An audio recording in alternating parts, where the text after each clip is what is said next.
let us give this a second try, shall we? Shall we give it a second try here at the Collector vs. Wild show, part of the Brian Chambers movement? Morpheus plays, playing through Immortals, Fenyx down. I don't know what this game's called. The name of this game is very forgettable. So far, the gameplay's okay. It's a Ubisoft game. It has quasi-enjoyable gameplay loops and mediocre everything else. That's pretty much how it is. All right, let's see what's happening. Anyway, welcome back. It's been a long time since we've all hung out. And very long time since we've hung out with some consistency. A lot of things going on in the world, a lot of things going on in my life. I was on one of my favorite people on the internet. I was on his show yesterday, his podcast. His name is Sean Webb. He goes by Mind Hacking Happiness, and he's a, basically a PhD psychotherapist, works with special forces operators and keeps people's minds squared away, right? Similar, he and I are very similar in what we do, except he does it professionally as, his gig. That's who he is, and he helps these people. I'm more like a, ancient frickin' philosopher that just lives on a mountain that sometimes people come to ask shit, because I've been around a while and I've seen a couple of things and I know how to make some things work, like business and relationships. Probably the two things I'm greatest at in the world, right? So, I don't know. That's what I've been up to, though. And I was telling him on the show, what I do on social media, even though that's how most of you know me, that is a very small percentage of, first of all, who I am.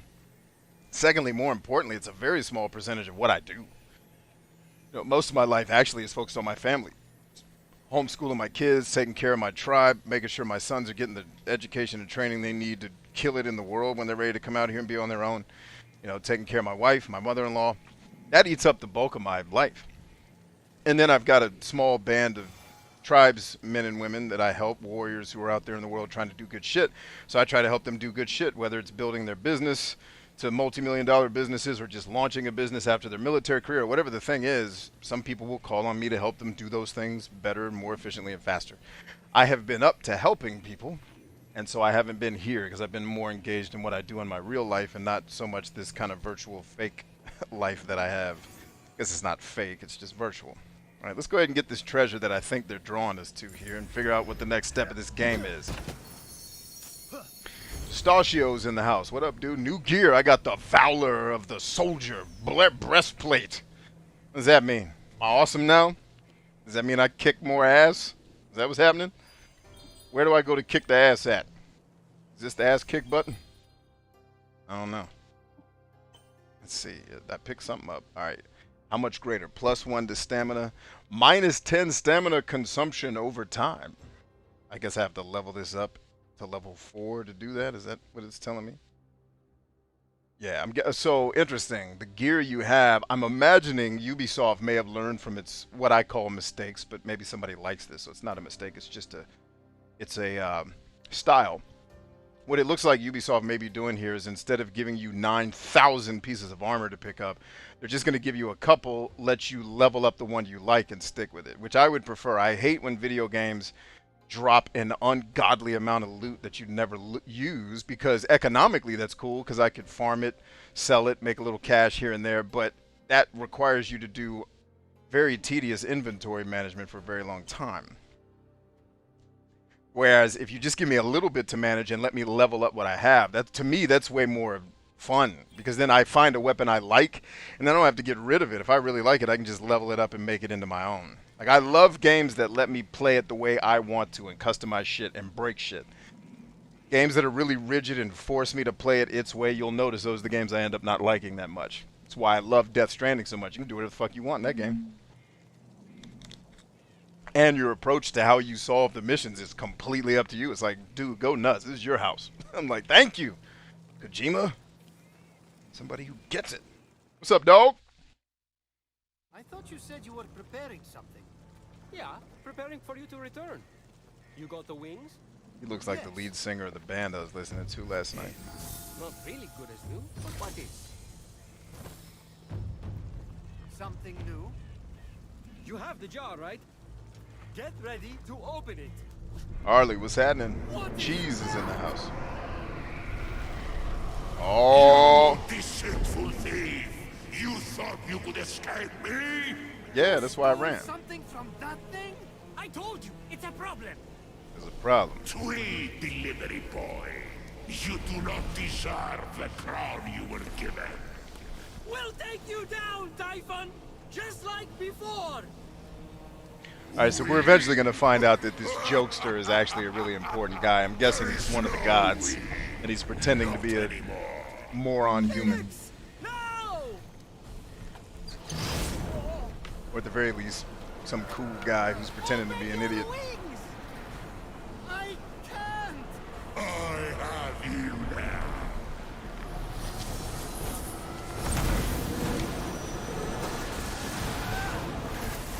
You cannot hide forever! What did the wings do to make that work? That doesn't make any sense. It's almost as crazy as the plot to Picard, which was a great show. The plot was a little We need off, to get to safety. but it was a great show. What was that monster? Typhon. Not the Typhon. Oh, you have no idea. Gotta get to the Hall of the Gods, then we can talk. You ready to fly? These were Daedalus's wings. The Daedalus, the great inventor. So? So, they didn't work right and killed his son. You'll be fine. Just don't fly too close to Helios. And also don't try to go to the bathroom during turbulence. You should make it to the mainland without crashing. Probably. You literally robbed me, and now you're saving me. Why? I didn't follow most of what the Oracle ran through. But if the prophecy is on the money, hero on high, Hero you're on the high. only one who can stop Typhon from remaking the world. Let him. Why are We we don't fighting even this know guy? if Let him it's do it. about It can't me. be worse than the one. Sorry. For someone trying to help everyone right and left, maybe you should accept help once in a while. What are you talking about? I'm gonna tell you right now, dog. The voice acting in this game is gonna drive me absolutely. These high-pitched ass dudes. It's like watching a bad cartoon. Fate's alive. How is the Winged Herald supposed Dude, can to we get some provide bass in aid these guys' when voices? You won't let me. With the Winged Herald's aid. Wait. Winged Herald? No. And I never blame voice Wait. actors for bad You games. are I think it's Hermes. always the I writing. like telling half-truths, Not playing the tricks, actors. and taking long runs on the beach. Now, can we go, please? The other gods need our help. Other gods? You mean all the stories are real? Something's wrong with your face. It's doing that slack-jawed thing again. Fly to the Golden Isle. Meet me at the Hall of the Gods. I'll be waiting. Word? And with that, Hermes disappeared. Fenyx gazed across the narrow Oh, it's band of Hermes. sea at the peaks and Of course valleys it's Hermes. of the Golden Isle ahead. The long See, path told you. to his These- true destiny These game lay stretched plots out are so before fucking him. predictable. Wait. It's ridiculous. That was just the prologue? How does it take someone that long to begin a story? Or did Because you your story sucks, you piece of shit, and it's boring. That's why. Stop making me listen to it and let me play the game. Sorry. A little triggered there. You gonna yell at me for being slow when your damn story's boring, ho. That's why. Ho ass hoes. Boom! Now we balling now, son. I was wondering when they were gonna give me this ability. It's about damn time. Sacagawea. It's like, when am I getting the flying ability, dagnabbit? I guess when you finish the prologue. It is true, it did take me 3 hours to finish a 7-minute prologue. But that's because I was running around collecting stuff. I don't care about your silly game's narrative and plot. I want to play, I want to do what I want to do. Care about your dumbass game. I'm gonna do what I want to do, ho. They should have not made all these killable plants. I will be here all night letting the OCD win. Oh! C! D, bitches. We killing every bush. This is Out of respect to the OCD that's in me, I'm gonna get every one of these bushes. The sad thing is the bushes grow back, so I'm gonna be here a while. I'm kidding, I'm not gonna make you guys watch me kill bushes all day. I'm just trying to get all these items to stock up. So when we get into these fisticuffs that I'm sure are coming, we can be prepared and effective in battle. This is a beautiful game, though. I give it. It's definitely got that Breath of the Wild feel that I heard the reviewers talk about when the game first came out or when it was announced that it was going to be released.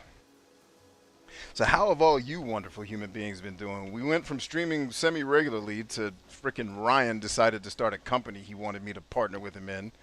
And he wants to make everybody damn billionaires and start Star Trek. So I've been a little busy, among other things. So you can blame Ryan for why I haven't been here. Actually, you can't. My time with Ryan is actually only a fraction of what I do. But he is one of the reasons why I've not been here. He is one of the people in the real world that I'm trying to help kill it. So I've been focused on that. Because frankly, that's more fun to me than video games. But I really don't play these video games with you guys for the games. You guys know that. I do this so we can have something to talk about. And while I'm waiting for you guys to ask questions, the game just gives me a distraction. So I don't have to sit here incredibly bored while you guys come up with cool stuff to ask. So it's win-win.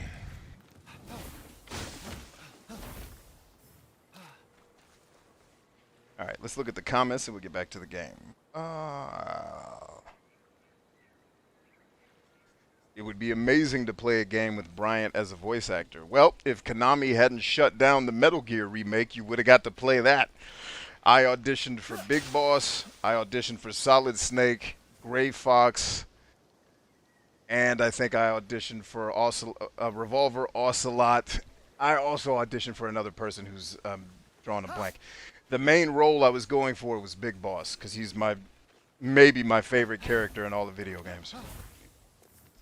Or he's certainly one of them. And his story is certainly one of my favorite stories in video games, because I relate to it a lot. But had that remake gotten done, I might have been, if I would have gotten the job, which it looked like I was going to have a good shot at being Big Boss. Now, here's the cool part that I didn't know when I auditioned, and it was silent because it was a secret. None of us were allowed to know. David Hayter was reprising his role as Solid Snake. And my guess was they were going to use him to do that and Big Boss, but I didn't know. So I was like, there's no way I'm going to be able to compete with him. But if they're going for a guy that sounds different than him, then this could work. And then I would have got to be in the room with David Hayter. Like, yeah, the most iconic fucking voice actor ever. Yeah, I'll do that shit. Or at least in video games. Maybe not ever. Maybe Orson Welles is one of the more, or James Earl Jones is probably the most iconic voice actor ever. But David Hayter is certainly the guy in video games, you know, along with Troy Baker and guys like that. But yeah, I would have had a fucking ton of fun doing that. But unfortunately, the project got shut down, so the only voice acting you can hear from me is independent Lego movie where I played a Secret Service agent. All the other voice acting, I don't think you guys... I think some of the voice acting and like commercial work I've done is not public, so you guys wouldn't be able to see it. So yeah, man. But yeah, I would love to do a voice actor for a game one day. It's not really a goal that I have. Like I'm not out here like networking trying to land voice actor shit. But like as a fun project, if like CD Projekt Red hit me up, they're like, "Hey, we want to finally put a black guy in one of our fucking games. You want to be him?" Yeah, let's fucking do it, CD Projekt Red. You're not really up on the blacks too much. Let's get a couple of us in there. I'd do it in heartbeat. Just for the fun. I don't give a fuck about the, you know, how much does it pay? Fuck it. It's fun as shit. I want to be a voice. And I hope I get to be an obnoxious, like, asshole in the game. Or the cool guy. I either want to be... It's the polar opposites. I either want to be the cool guy in the game, like Yuri, or I want to be the obnoxious asshole, like Raven. And I'm talking about Tales of Vesperia. If you're wondering where I'm pulling those characters from, if you've not played that game, you're fucking up. It's the only Tales game I like. I learned very quickly that I'm not a fan of the Tales series. I was duped. It's like Tales of Vesperia was so dope that it made me think I liked Tales games, and then I played the rest. I played some other ones. Was like, well, Symphonia is the first Tales game I ever played, and I hated that. Abyss, I quit because that game is a freaking just like the atmosphere of that game is amazing. The gameplay and the story are, at least as far as I got into the story. And it's sad because I want to go back and finish it because the atmosphere is that dope, but I just don't know, man. But then I played Tales of, what was the last Tales game I tried to play? It was like, nope. Yeah, Abyss. And then like I own Zestiria, I own Tales of, Zestiria, the one after Zestiria. I haven't played any of those though.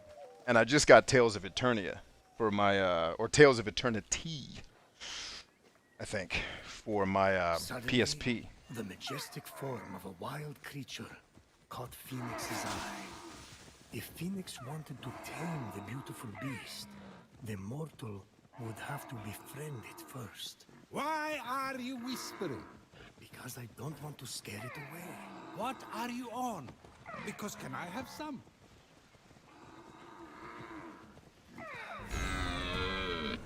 Yeah, anemone. Come on, girl. Let's get it. I'm in the house now. They ain't ready for me. Can I fight while I'm on this thing?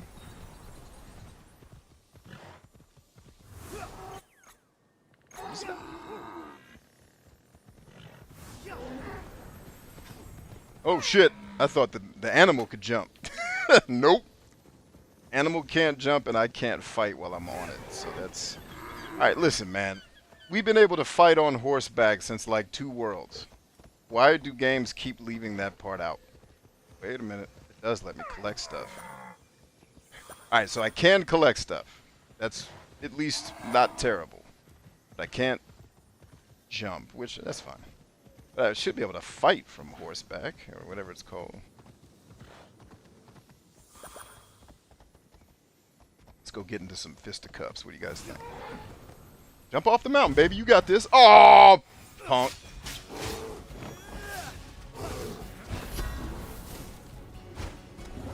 All in your ass. I'm right here, baby.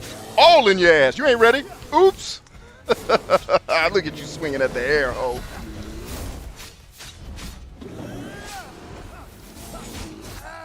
Ooh, nice hit. Nice hit. Peace. Horde challenge. I didn't see what the challenge was that I completed. I guess I wasn't paying enough attention.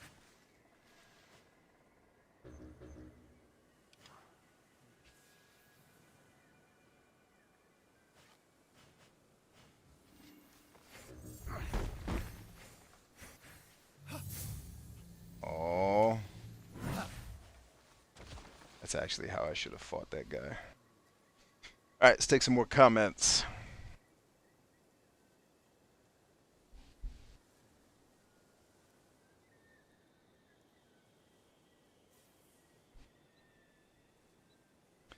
Ryan said Zephram Cochran.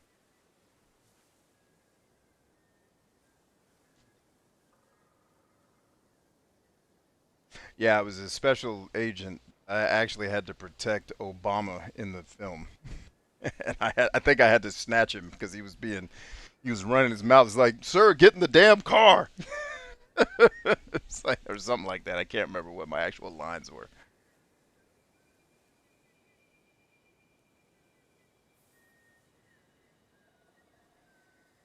Side note, Mortal Kombat was very well done. I was hoping so. I think me and my son and my wife are going to watch it this weekend. I like the original movie a lot, so I'm hoping this one's good too.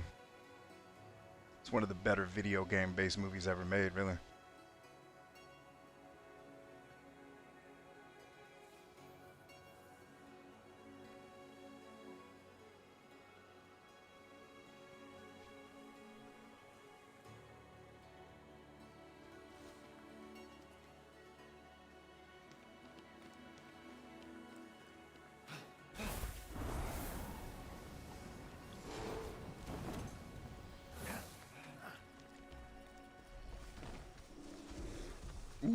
big man. That thing's impossible to kill.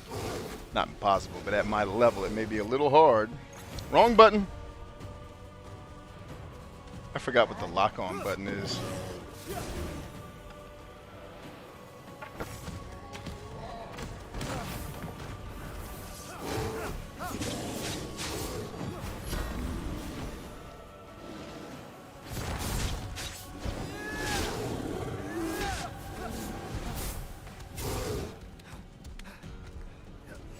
I hate that you can't jump from the climbing position. That, I imagine that's for difficulty, but I feel like they should have worked that out.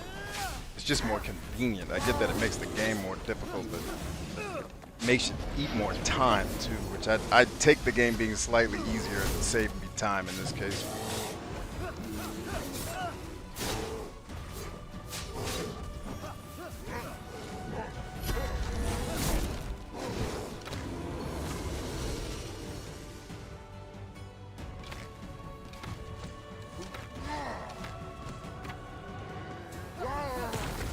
Wait. Is this dude Tom Brady? How you gonna lead me? How did you even know where I was going, ho? Oh, shit. Fine, two can play that game, ho. Wanna play that? Let's get some. All in your ass. Wait, why is that not working? Boom! All in your ass, ho.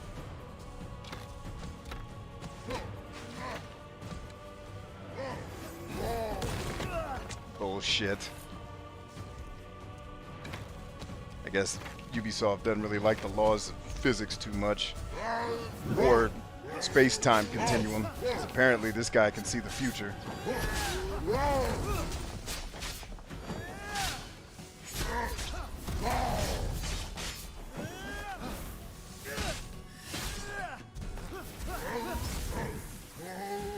This guy's way easier than the first one I fought. I guess I've gotten a little bit stronger. Cool. Nicely done. Stay on mission.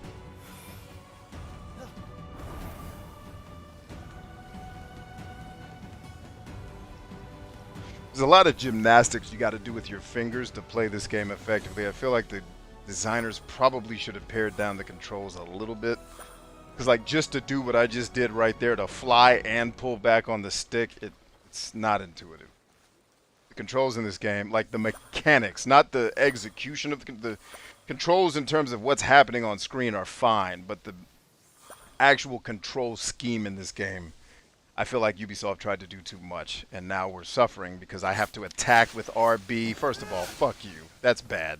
And I have to do this attack with RT. Like, alright, some games do that, but it would be much better if jump was A, regular attack was X, but that's dodge. Heavy attack was Y, but that's nothing. And then B is dodge, which does nothing but crouch. I can crouch with LB or R, you know, with L3 or R3. Whoever made the control scheme for this game, I just feel like you've never played video games before. Because other games do this way better than you. I don't get like this. It's like when I see a new game with first person or third person perspective, and then the control scheme is Death Stranding. And it's like, have none of these people played Call of Duty? And I understand those two games are very different things.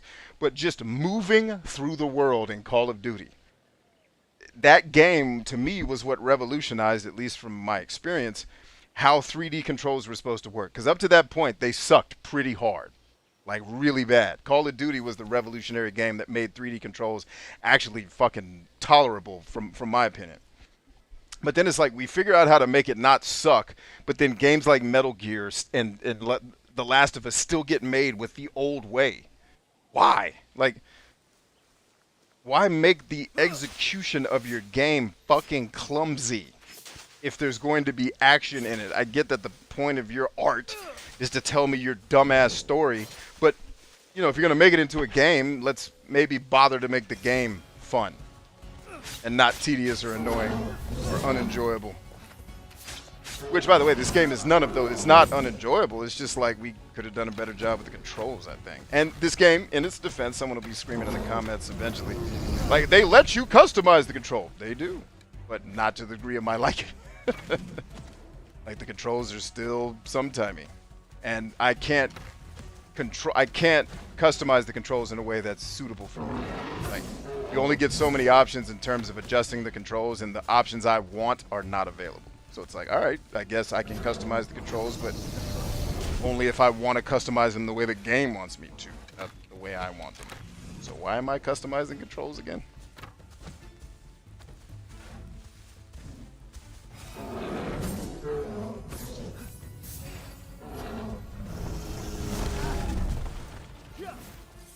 I guess this game doesn't believe in the law of inertia. I guess physics, just fuck physics with Ubisoft. I threw a fucking 7,000-pound boulder at you and it didn't stop your momentum. Word. Didn't at least make you think twice about running at me? Alright, let's get it. My arrows should be back by now. Should be able to take them out. There you go. Took a tree out in the process. That's what I'm talking about.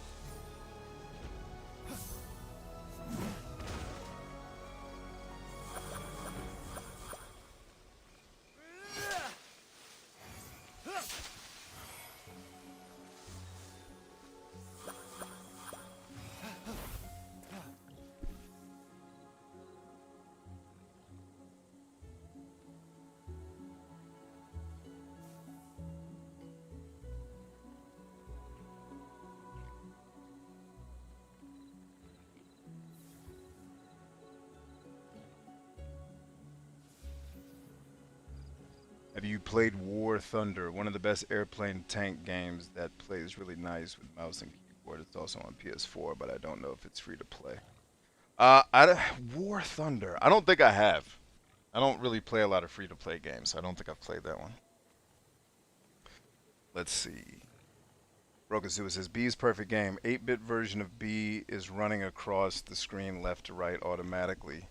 He has an oversized head, and the only button makes him scream to blow up the enemies. That's what I do every day on TikTok. I don't need a game to do that.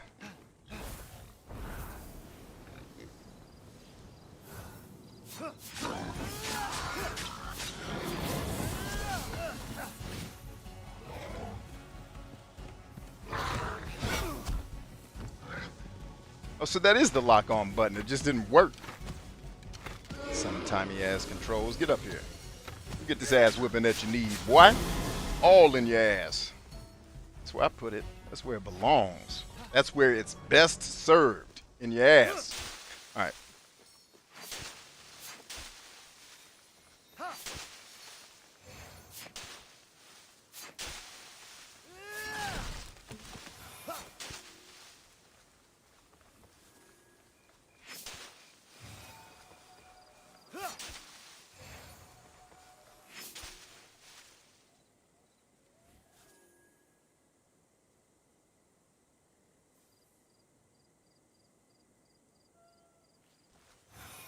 Yeah, I'm just a rational dude, man. Like, why make things more complicated than they need to be? I don't understand that. Like, tell me, what's to stop this from being jump, X from doing this, Y from doing this, B does this. Like, I get that you want B to crouch, but I can totally crouch with this button, even though that's the lock-on button. But guess what? If I'm not near any enemies, it can also double as the crouch button.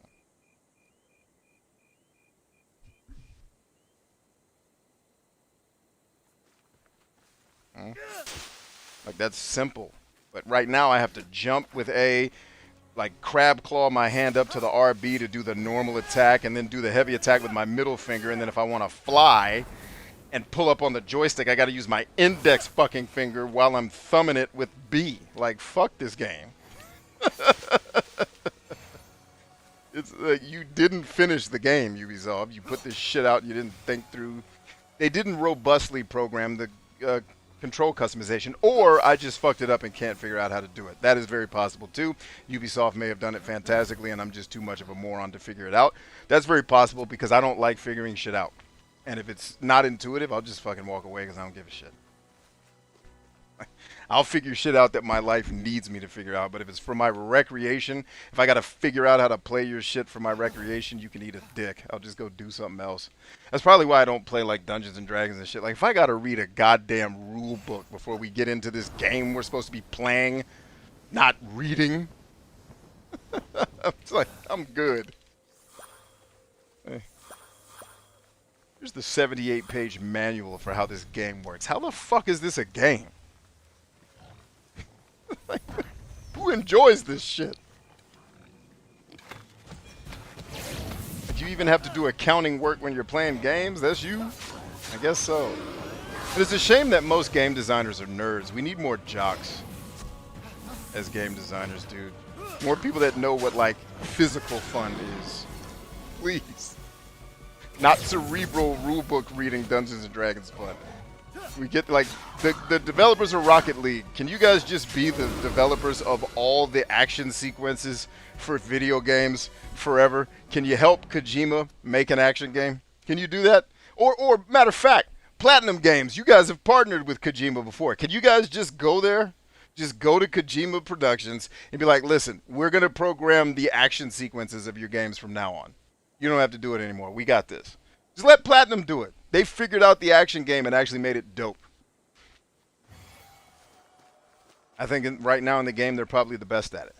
At least for my taste. There's no best objectively, but yeah. Let's just do that. Let's get Platinum Games to make all the action.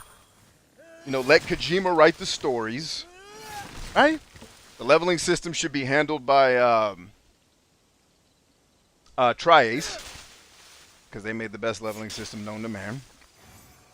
Just get all those people together in a room, and you'll have the perfect game. It's 4 guys. We don't need a committee. Just 4 folks making the decisions. Next thing you know, it'll be the best game ever made.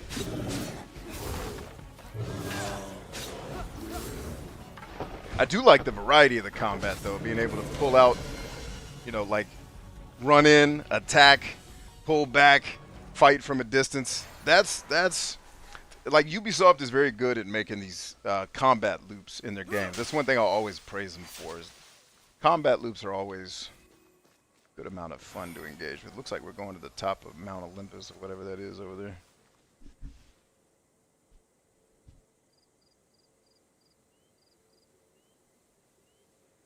I would totally watch B and Ryan playing together in War Thunder, 2-man squad, winning the match.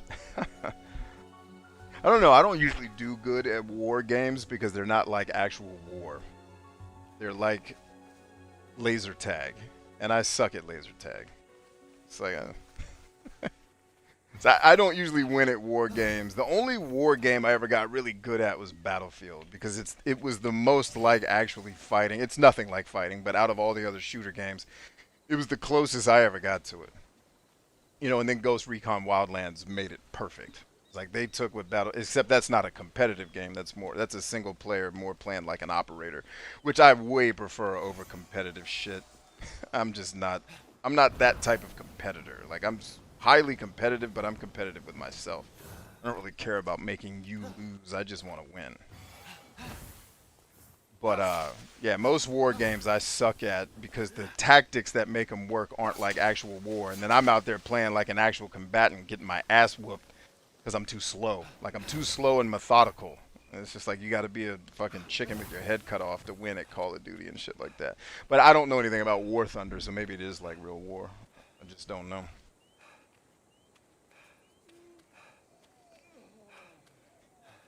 But I'd give it a shot. Give anything a shot. The Olympians think a pathetic army of demigods can stop me?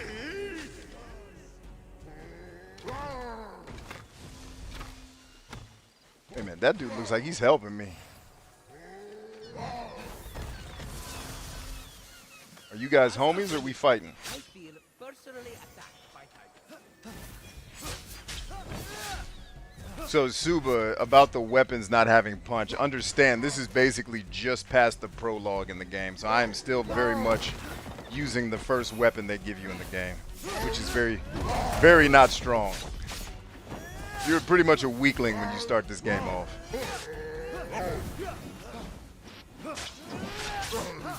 So yeah, the shit I'm using right now is mad weak. What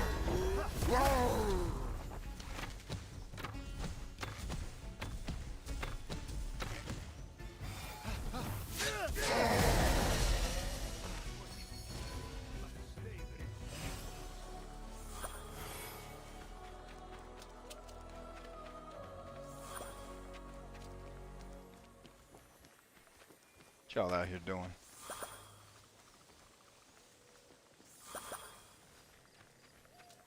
Where is your brother? Ligiro. Mama. I hear he's incredible. He said, but who would do the inventory management system? That's funny. There would be no inventory management system. You would just stop collecting things at a certain number. Like it hit 99 and that would be it. Shall cheat that.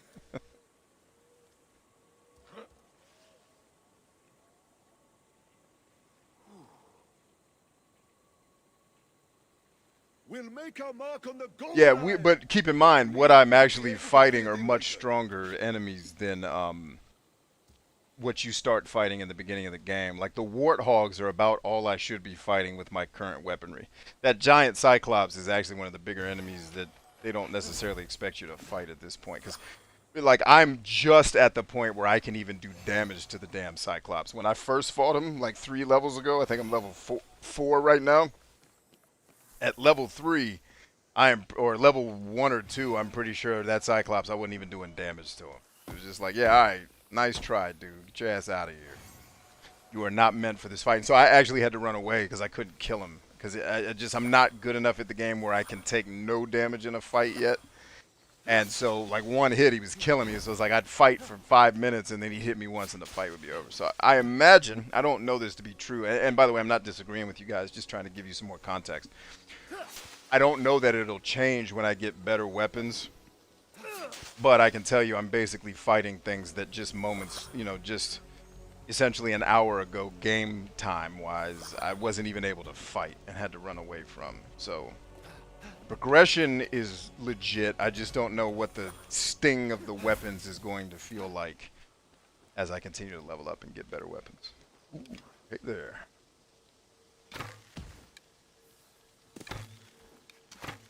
That's a pretty cool way to interact with the world. But I bet you I could have chopped it down instead. And made him fall this way. I wouldn't have had to shoot him with my arrows.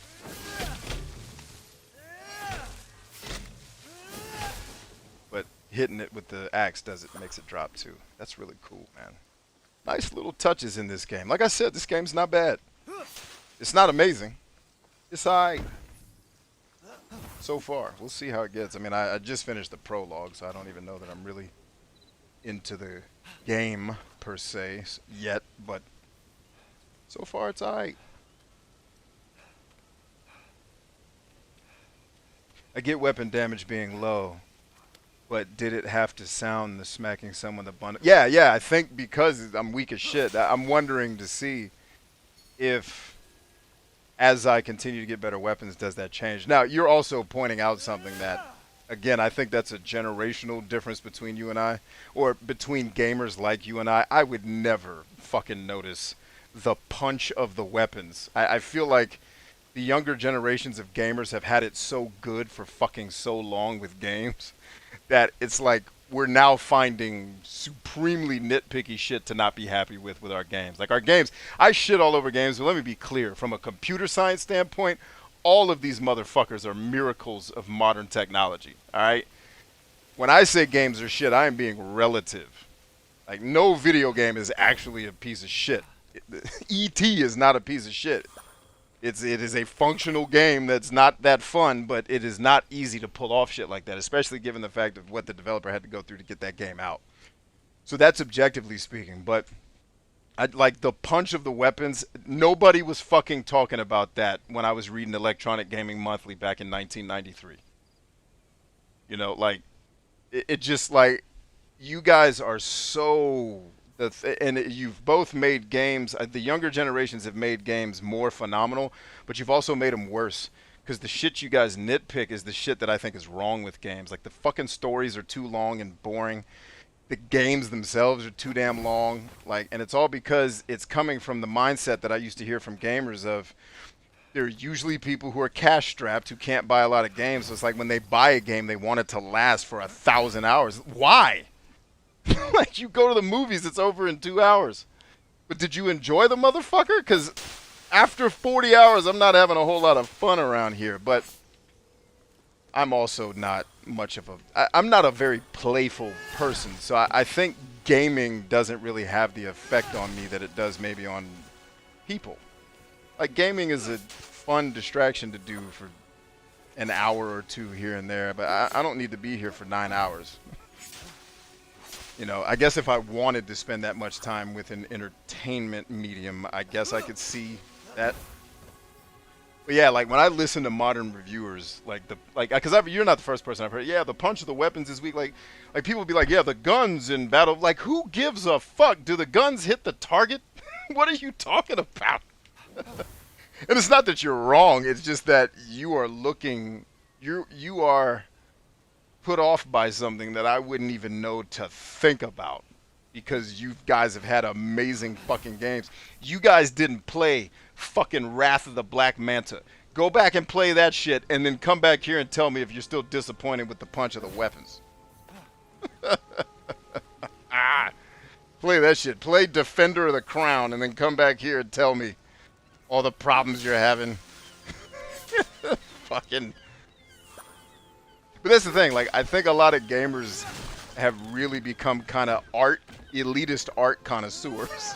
The punch of the weapons was just down. Like, that sounds like something you should say while sipping a martini with your pinky up. You know what I'm saying? I wouldn't even know to think about it. But it's fascinating. Like, I don't say any of that to make fun or to criticize. Like, I am fascinated by how other humans think. Because it's usually so crazily different from the way I think that it's like I'm curious, like, how did you land on that? Tell me more. I'm like Data from Star Trek, man. I want to know, like, how did you get there?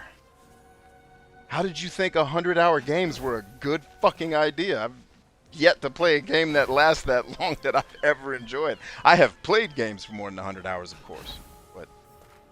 I've yet to play one that takes that long that I was like, you know what, I'm glad I spent all 100 hours doing this shit. Like, nope.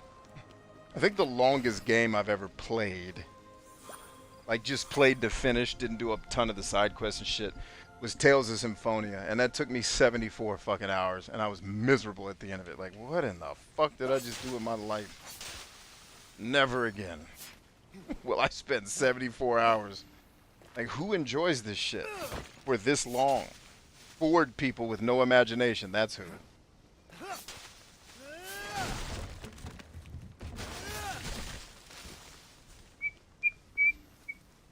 Alright.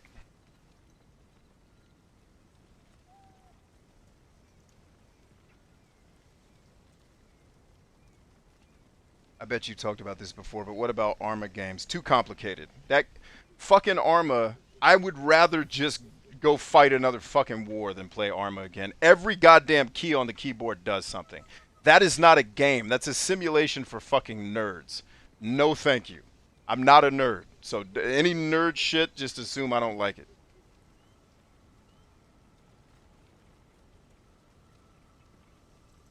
Hold on, my wife's texting me.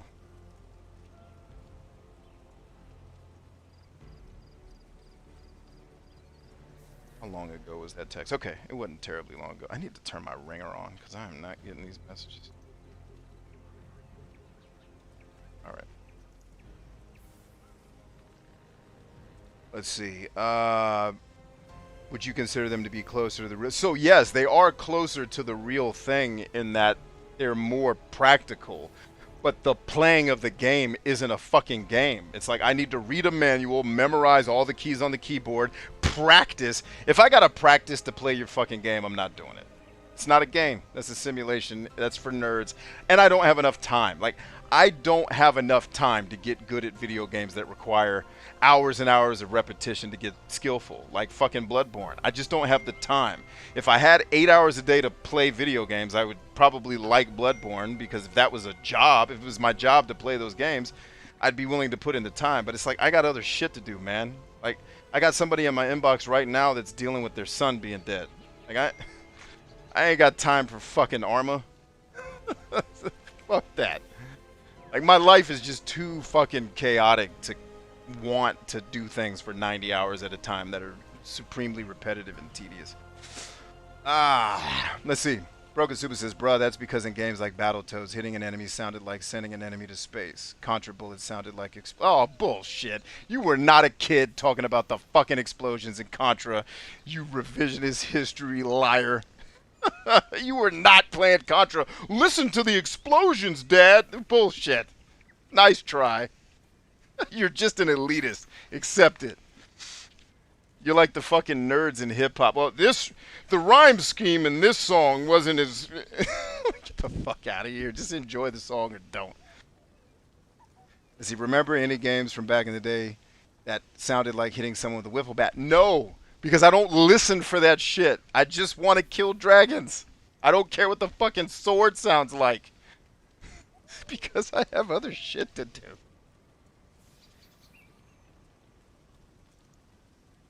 I figured you notice more since it's not part of the power trip for me, Suba. You are not recognizing Suba. I think the difference between you and I that you may not have tapped into, I am not as complex of a minded person as you are. You are much more of a nuanced, detailed, what's it called? Like, complex human. I am a simple fucking dude. Like, I can be very complex and intellectual and shit because I'm interested in that. But I'm a simple fucking man, dog. I'm not listening for the fucking sound of the rifle so I can feel my power fantasy better. It's not that serious to me. Like, did I get a gun? Like, play heavy barrel, right? You get the heavy barrel, you murder everything on the screen. That's how I feel powerful. I don't need a fucking gun to sound like an... And by the way, if that's your thing that makes you feel powerful, I support you, man. Get in there. I just think it's intriguing and funny because that seems like such a insignificant thing to focus on. Like, I would never even think to be like, hey, how does the blade sound when I hit this tree? Who gives a fuck? Like, make it make no sound. I don't give a shit. Just give me the nectar.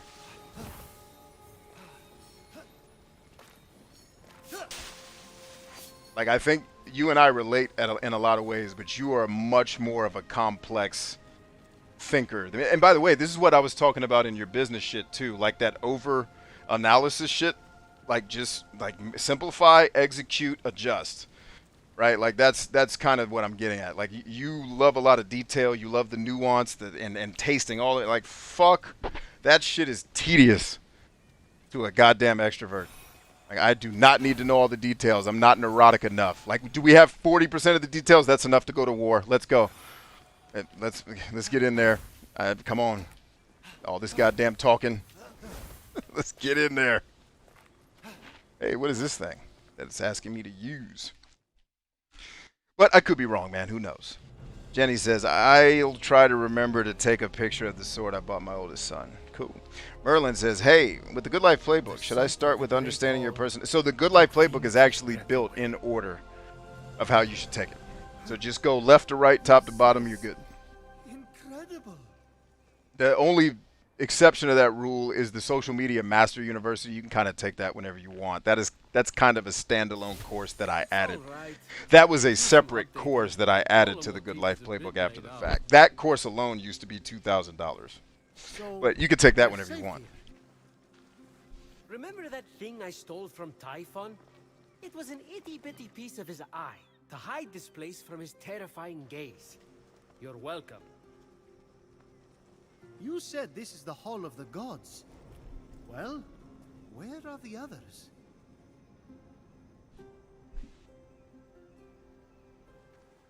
Let me start from the beginning. With his hand on Fenyx's shoulder, Hermes recounted the tale of Typhon, destroyer of gods. I'm not listening to any of this, so y'all better pay attention. Typhon, born of Gaia, was a terrible, cruel beast who vowed to free the Titans and obliterate the gods. He challenged Zeus for the rule of the cosmos. I don't care. You know what? I'm going to start doing, guys. Because I just don't give a fuck. Can I please skip this? Straight he was. And imprisoned under a mountain. I can't take this shit. I'm where too people old do and don't no have enough more time to harm. listen to this bullshit anymore. So yeah, a lot of fighting and loot. I kinda lost track of who's who. Forget. Look, kid, I'm not all good. Oh, I don't care. Fenyx, think. All your fucking talking. Ooh, Oh, they're gonna talk is this more. Festus's forge? you're cute. Try not to impale yourself on anything. But Fenyx wasn't listening. He was drawn to He's the forge definitely by not a listening hidden because you're all force. boring. The None, all adamantine you do he is gathered, talk. Can I calling play? out to be reshaped. Yeah. Me and modern video game designers are just not in agreement on this storytelling bullshit. Guys, I don't need a fucking bedtime story. I'm a grown goddamn man. Let me kill the dragons. If you want to tell me something, say it in the radio while I'm running. Don't make me... Oh, God. There's more.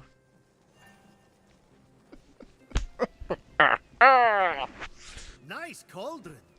Fenyx let the empty compliment die in the ensuing silence, and instead tried to focus on potential potion recipes.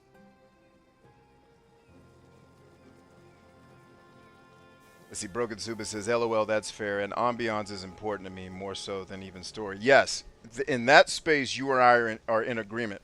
The difference between you and I is you need 7,000 things to create your ambiance. All I need is a good visual and a fucking outstanding soundtrack. That's it. I don't need the scabbard to sound right. Like, I imagine you manage a lot of variables in your head comfortably, and you can do it all at the same time. That would be fucking hell to me. So it's like you're listening for the scabbard blade, you're listening for the bush cut, you're listening for the impact. Like, fuck, that is too many goddamn things to be paying attention to. It would overload my brain. No thank you. Like, and I would never want to need all that shit to be pleased. It would be like, ugh. No. But I agree with you on ambiance because I'm the same. Like, dope soundtrack. There are video games that I love to this day that are shit games, but have such a dope soundtrack that I don't even care. Don't even care. The soundtrack's so good, I'll just play it till forever. Those are But a few yeah, like ideas noticing for that what level you of should detail, dog, I'm The not that guy. Immortals seem to need an incentive. But you So are also I'll an pay you artist, electrum for accomplishing right? You are the each. consummate And since artist, I'm the god of personality type. So merchandise, it's like, yeah. you can spend It makes right sense here that on, all of you those things guessed it, would create some type of merchandise. sensory pleasure for you. Creative. I'm a Or you killer, could man. I always don't just need all own that your shit. own Just electrum. give me something hard to I do thought the and a incentive pretty was for woman. me. I'm good. I'm the god That's of all I need. financial gain. Simple man. Those prices. Wow. I'm also the god of thieves. We all have our vices. Give me What's something that hard to underneath? do, but that's simple. Like, I'm the opposite of most shortcut. humans, and I haven't figured out how to Someone put... has to get Fuck married all to of clean up you! after himself. Why are you still talking? Nobody Ever cares tried to about get you blood or out your of a sea life! of blood? Now that It's is a not feat. letting me skip this. I'm just gonna take a nap real quick, guys. You guys let me know when it's done.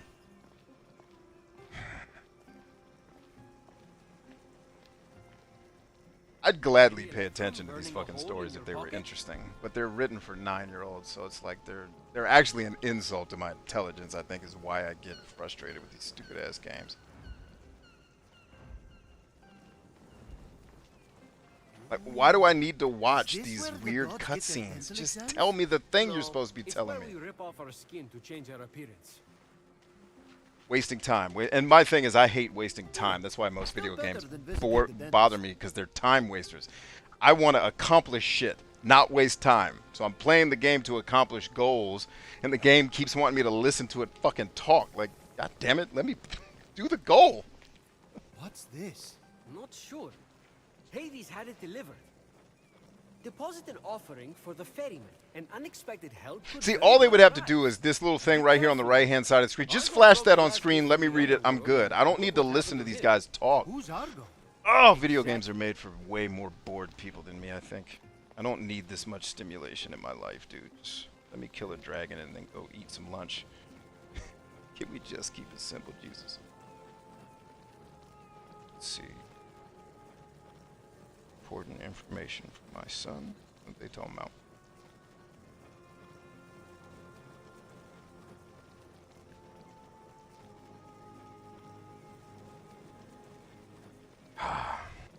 people on TikTok, man. Still not getting it. You're not listening, people. Ah, but they'll get there. Have faith, Brian. I am optimistic that we'll get it together. This hopefully is the last one of these stupid-ass There's cutscenes. that wonderful smell again. Ambrosia is life. You want increased protection? Distill it here and drink up. Then enjoy the ride. One time, Athena downed that whole Helix and destroyed the entire Greek fleet right after she had sided with them in battle. It was epic. It was epic! Guess you just had Because to I be there. Many writing of my characters that relatives talk like 14-year-olds is great And I told storytelling. Athena not to do that. But did she listen? No.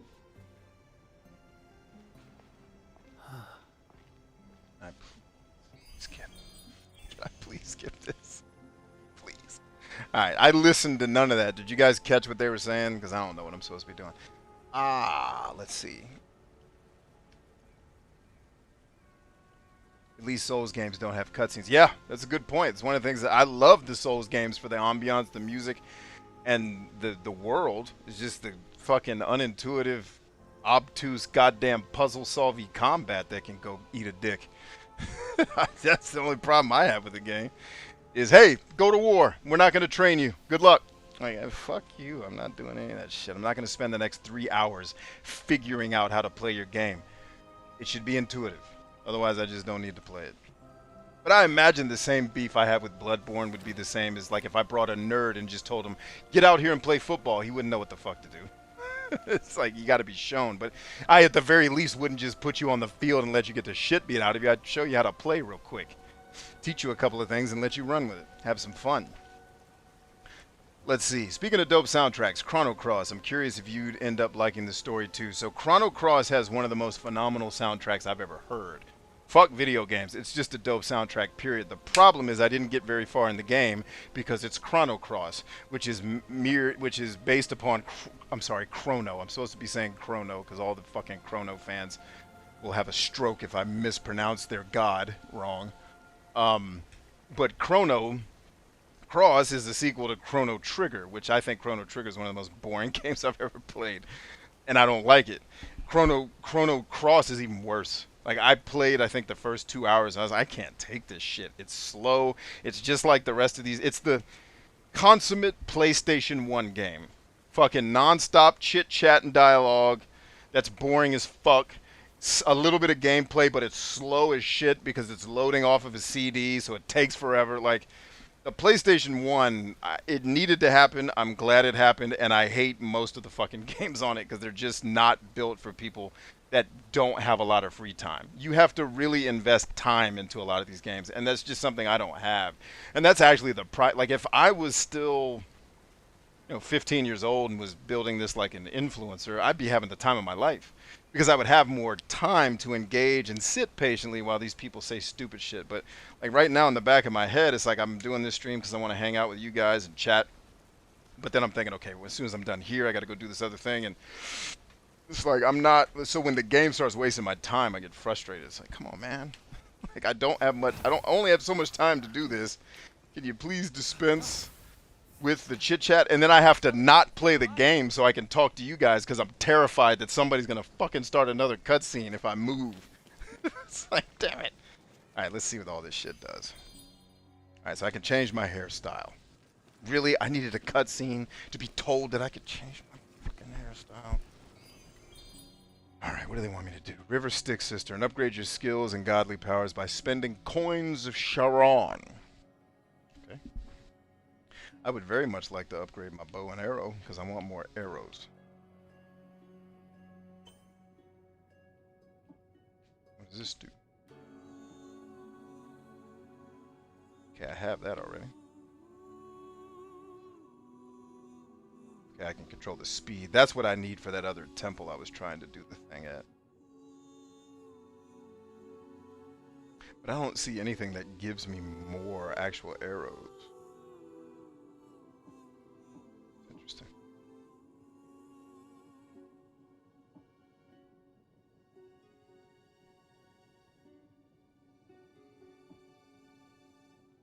What's this? Oh, wow. Dina ain't playing around. Oh, hell yeah. Please, that.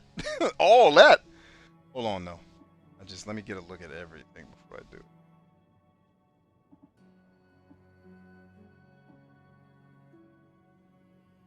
So, Suba, it looks like the weapons having a harder punch may be tied to these god powers. It may be that they want you to feel weak so that when you do get the god powers and it actually hits, you feel what you're talking about, brother. So with that in mind, why don't I go ahead and just buy one of these skills so I can show you if that's the case. Let's buy this one and see if the weapons get any more punch to them. Give it a shot. This isn't necessarily the skill I want, but I'm willing to do it for a friend. Alright, so skills. Just want more bows or more arrows.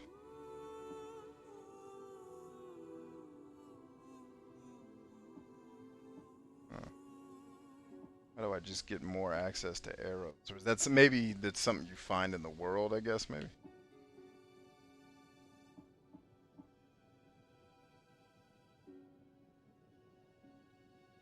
Anyway, I don't think I have enough points. Oh no, I have that one already. Alright, let's just roll with what we got for now. Let's see if this ability... What the heck just happened? Oh, I gotta watch a cutscene to get my ability? I'm guessing you can skip this one.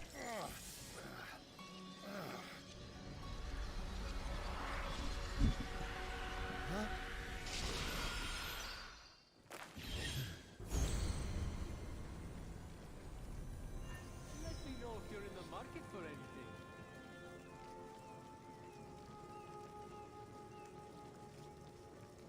Keep your shitty story out of my games. Yeah, tell me about it, Clem. Like, if you're gonna tell me a story, fine, but please make it interesting and don't waste my time. That's all I ask for from game developers. Just please don't waste my time with your fucking silly chit chat. All right, what do we got here? Oh, I don't give a shit about any of this. Next. Am I making potions now? Is that what this is gonna let me do? Yes, sir, it is. Excellent. That is what I was hoping. Nah, nicely done, Ubisoft.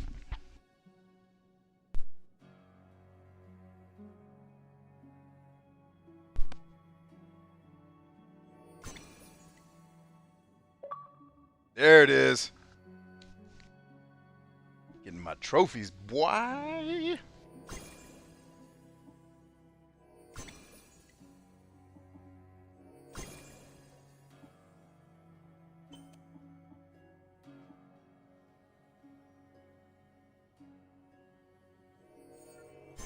Yes, sir. Love it. Booyakah. What else you got, ho?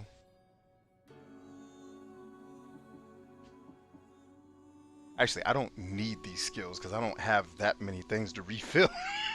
I'm messing up all kind of shit. All right, let's get out of here.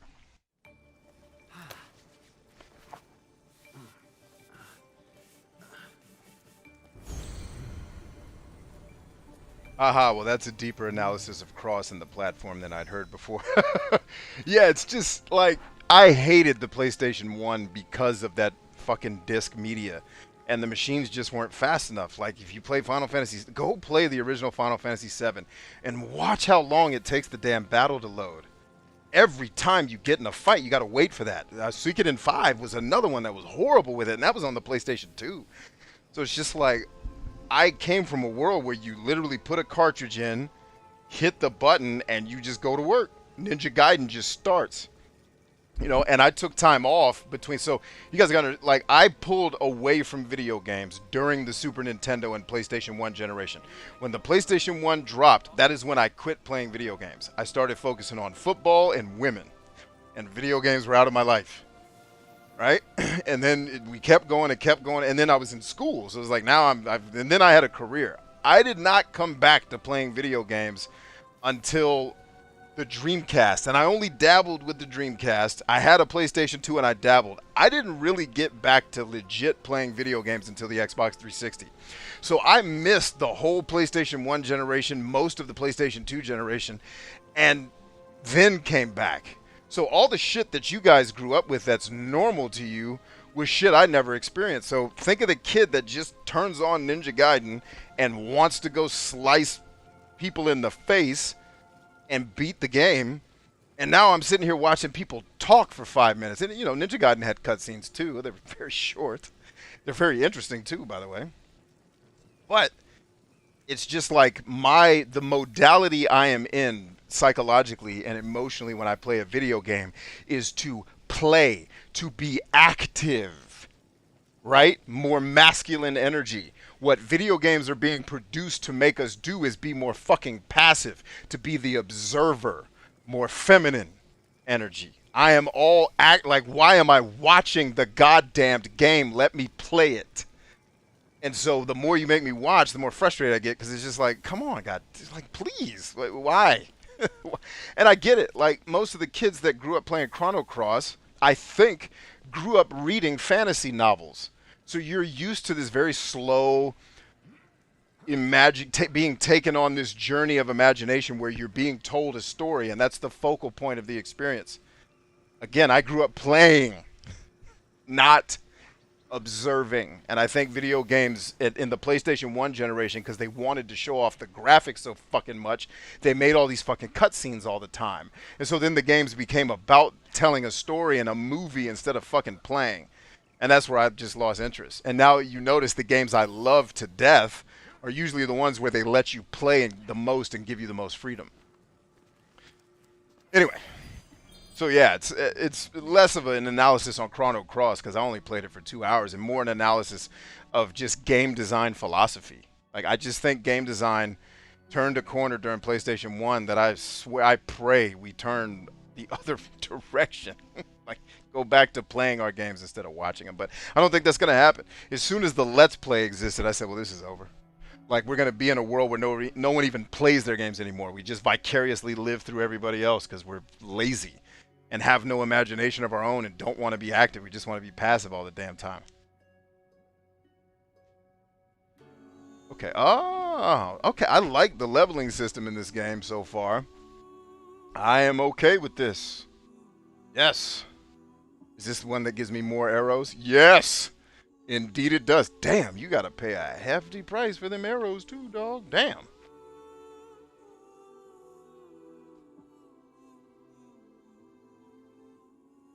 I don't even have enough for that. Alright, so which one of these do we want to focus on first? I think that is a significant jump that's worth doing, but is this one? Damn it, I was hoping it was going to take a different color. Really hoping they'd give me a different way to do that. I don't even have a helmet yet, so that's out. But if I do that, that takes the blue away. Does that one take any blue? Yes. Does this one take blue? This one doesn't. This is really complex, but in a cool way. Cool complexity. Not complaining about it this time. Alright, do I want more arrows or do I want to be able to do more damage?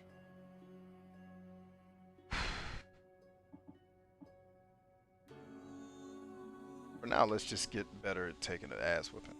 Oh, I can't. Or can I? No, I don't have enough.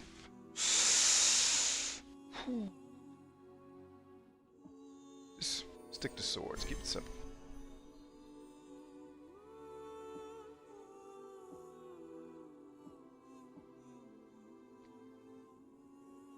Okay.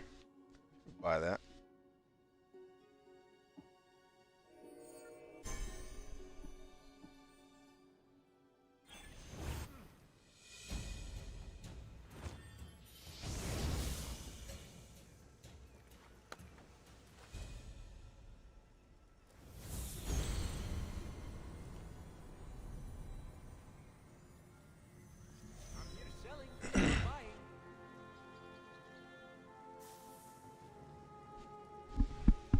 Because boatloads of RAM back in those days, Ryan, was expensive as fuck. And gamers are self-proclaimed fucking broke people who never want to spend more than, I think, $300 for a console.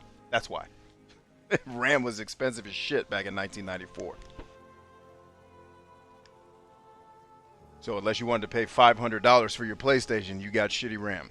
That's the problem with consoles too. Like consoles are actually holding gaming back in a lot of ways because if everybody could afford, let's say, a $800 PC, and let's not say afford, because most people, if they want something bad enough, figure out how to get it. Most people, if they were willing to do what it takes to get an $800 PC, the games would not have to be bastardized to run on these inferior machines. I was actually kind of hoping the PlayStation 3 was going to be the last console generation. It's like, can we just move this shit to PCs and mobile? Let's just, enough with these damn, because all these consoles are just shitty PCs anyway, with running Microsoft's operating system. It's not like it's not a PC. All right, this was my weapons, right? And then this one was, what does this one do? Upgrade your maximum health. All right. I have ambrosia. Why can't I spend it? Oh, I don't have enough. Let's go find some ambrosia. Oh, I like that. That's taken from Battle of Olympus. Nicely done, Ubisoft. Way to pull it back to the NES. You beautiful bastards. Yeah, compliments to the chef. Well done. That I just had a nostalgia. I was triggered by nostalgia. That was beautiful. This is where you train? Oh gods, no. What a waste of me time. Just cheat using Zeus's lightning to enhance your muscles and stamina. That's what I do. Yeah, that makes sense, Suba, because the Genesis and the Super Nintendo would have been my revolution. And your revolution was just the next generation. That's why I say there's a huge, like, I think one of the things we're not talking about in the games industry, or if it's being talked about, maybe I'm just not hearing it because I'm not there anymore, but there is a huge chasm between what games are Super Nintendo era and then what games are PlayStation 2 era. Like what games were expected to be changed dramatically. And I think there's not enough homage paid to the fact that some of these older games did things better than the new, but because we want everything to be new and innovative, we just shun the old. Like if you go to Disney World, I haven't been in years, but my friend told me this. Go to the Star Wars exhibits. And he was like, you're not going to see any of the old Star Wars characters. It's all the new shit they're trying to sell you and shove down your throat. I was like, well, I don't like any of the new Star Wars shit. Why would I go see that? He's like, exactly. He's like, they're not showing respect to what made Star Wars Star Wars. They're just trying to peddle their new shit. And that's where I feel video games like why do we still have overly long, boring, poorly written cutscenes? Like, aren't people more busy and doing more shit now and more opportunities to be entertained? I don't know.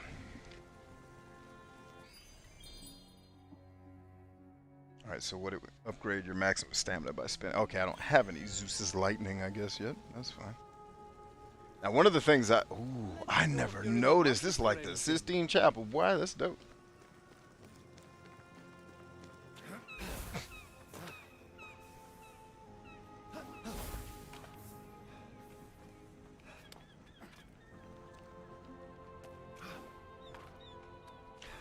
I know there's something on top of this temple. You're not going to tell the explorer in me, which may be more of what I am in these video games than anything else. Even more than the power fantasy guy is I love the hunt, man. I love the exploring to find something cool. I think I like that even more than the power fantasy. And most video games don't let me do that to the degree that I would like. Oh, come on, man. I came all the way up here. You're not going to tell me there ain't nothing up here of value to get. Come on, give me some. Give me some. Come on, baby. I came all the way up. That's how you going to do me? Nothing? Not a damn? You hook-ass heathen hoe. You're not going to give me nothing to work with, hoe? Damn. I was trying to praise the game for being dope, and then I was being whacked. Anyway. Yeah, I really hope that, much like most things in the world, video games go in cycles. Like, I'm getting to the age where I'm seeing things that I'm old enough now to where I'm seeing things again. Right? I'm hoping video games, because Steam kind of had a resurgence of that retro gaming era, but I don't like platformers. Like, when I say simple, I don't mean I want to play Super Mario Brothers. I don't like those games. I just want games that don't make me have to manage a lot of shit. But I still want to have an adventure. I still want to explore and do cool shit. Uh, but yeah, I wish some of that sense of urgency and getting to the play quickly, like because every other entertainment industry is doing this. For whatever reason, games are very slow to adapt, and it has to be because the audience isn't putting the economic pressure on. Because in music, listen to the kings of music right now. They'll tell you, like, listen to Smashing Pumpkins, listen to Dave Grohl in their interviews. They will tell you, we can't make records like we did in the 90s because this younger generation, for example, wants you to get to the hook very quickly. Do not waste time in this fucking verse. You better get to the part of the song that I like. Right? The younger generation is like, get to it, get to it, get to it. Movies and TikTok the same way. Like, very quickly make me laugh. Make me watch for an hour. But with video games, it's like you still want to sit back and listen to these people talk for hours at a time. I don't get why video games, and that's not exactly true because Ubisoft, I can actually pay them a compliment, has been becoming more succinct with their games, making them shorter, making the maps smaller. It's like, okay, they're listening to feedback. That's good.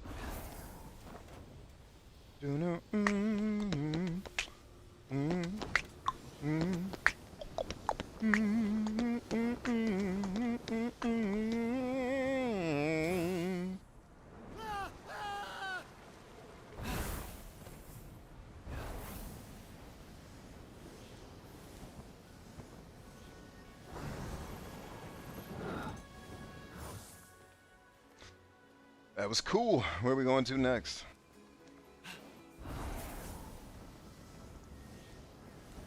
Okay, so correction on the controls. I was saying I had to hold B and pull up with my index finger. Wrong. Operator error. I'm a moron.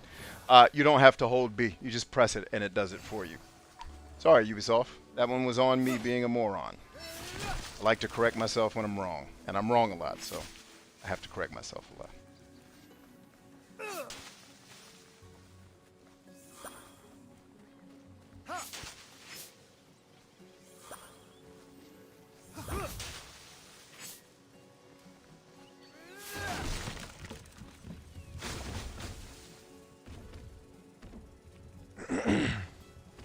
Is that going to knock the rock off the cliff there? That would have been cool. A little cause and effect situation right there. This game's relaxing. It's definitely got a little zen touch to it. Give it that.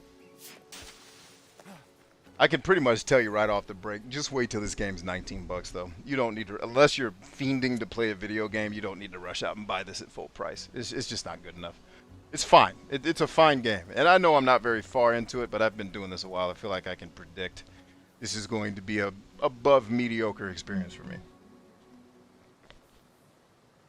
Now, having said that, who knows? Maybe this game's going to hit me with something supremely amazing, and I really will fall into it and fall in love with it. I just don't know that that's going to happen, because that doesn't usually happen. So we'll see. We'll see. We'll see. All right, Josh Quinn says, I have some questions I've been curious about that I would like to ask. All right, let's get to it. The first question is, why are there some people who demand that they want realism in their video games? I don't know the answer to that. I imagine that's just what they like. I know I demand practicality in shooter games. I don't like Call of Duty because it's laser tag instead of actual tactical combat. And I only don't like it because I'm good at tactical. I am trained, let's say. I'm a little rusty probably. In tactical combat, I am not trained in laser tag. And I don't play enough Call of Duty to memorize the maps and run around like a crazy person. So I don't like that approach to it. But as far as why some people like realism over not realism, I honestly don't know. I don't have a good answer for that. He says, I was watching a stream one time where the host was playing Monster Hunter Rise and the person in chat kept complaining how the game was not realistic. I don't know.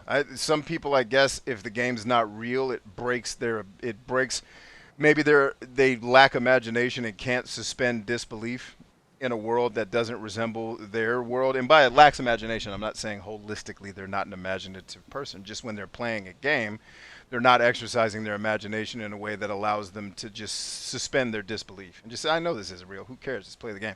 For them, they may need to be grounded in a real world to feel present and enjoy it.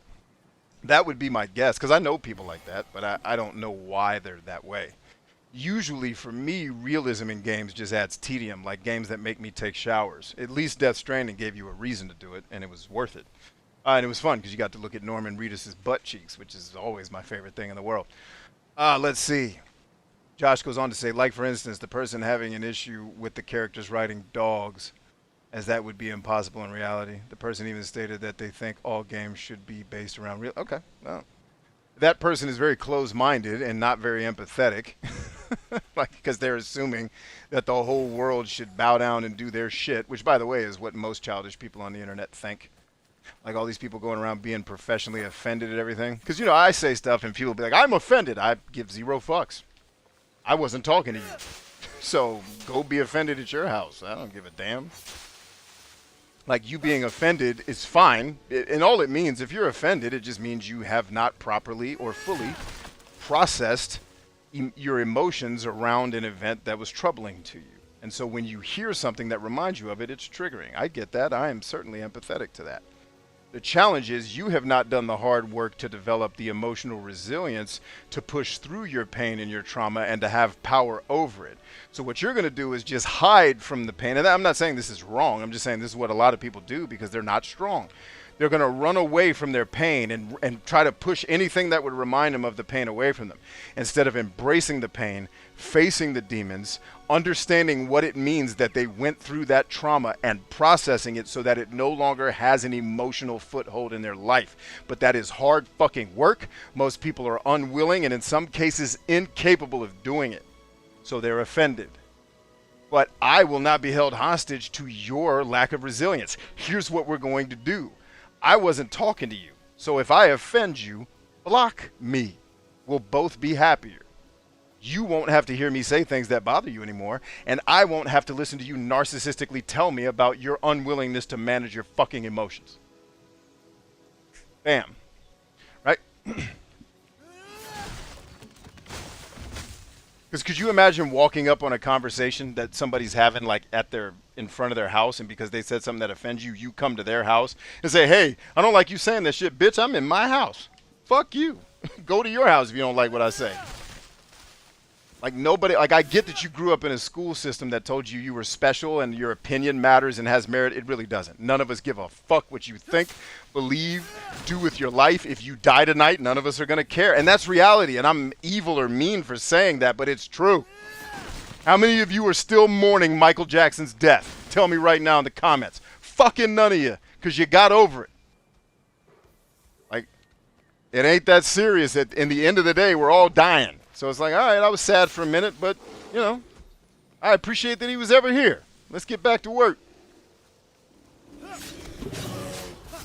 right, let's try that attack out, Suba. All right, I don't know how to do it, though, so that's probably a problem. Boom! Okay, that one had a little bit of punch to it. How about that for punch, Suba? How'd that feel? Boom in your ass. That's it. All in your ass. That's where I put it.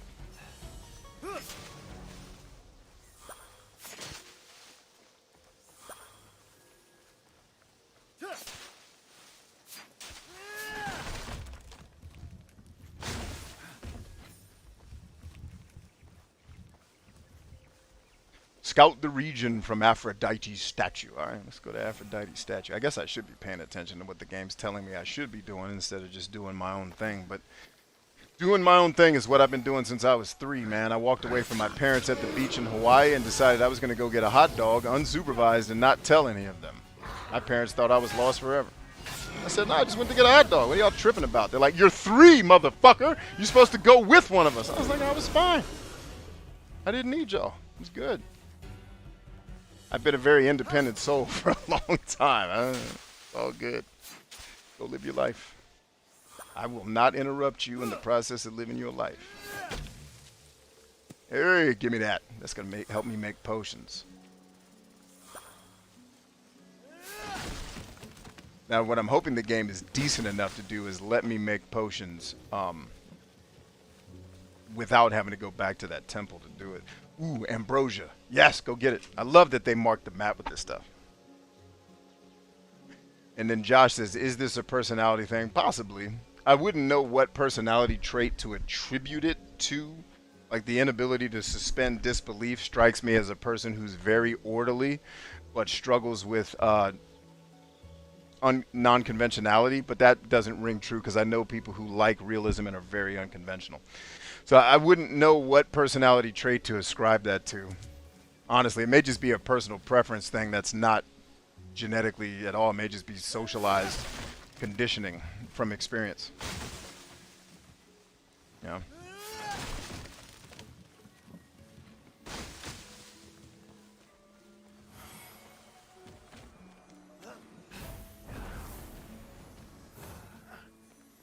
Give me my ambrosia, dog. One more of these, I get to level up my health, y'all. What in the name of Christ is that?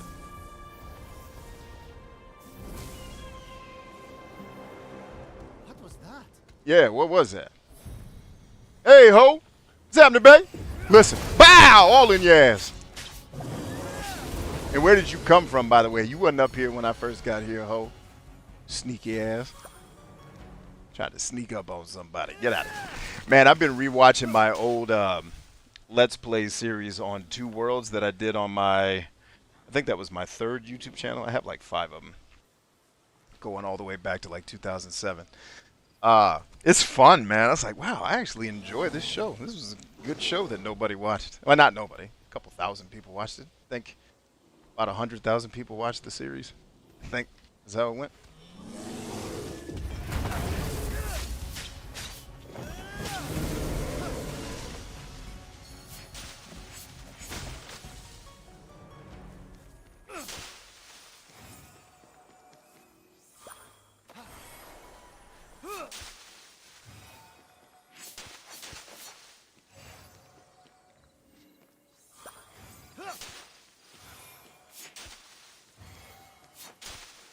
All right.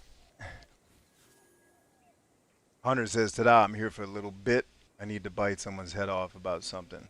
Uh-oh. Easy there, Chief. Broken says, there are plenty of simple indie games that cater to nostalgia crowd. Problem is AA, AAA games cater to new generation with occasional Bloodborne. Yeah. There is definitely, we need whatever the next Konami is. Because Konami ran its course, right? They were amazing. But every business does that. It gets amazing and then eventually it starts to get worse. And eventually it dies, right? We need this generation's Konami, the guys that are making the games that Mark Bustler used to call it, making games in the middle. And I love that statement because it's, you have these big budget AAA Grand Theft Auto games.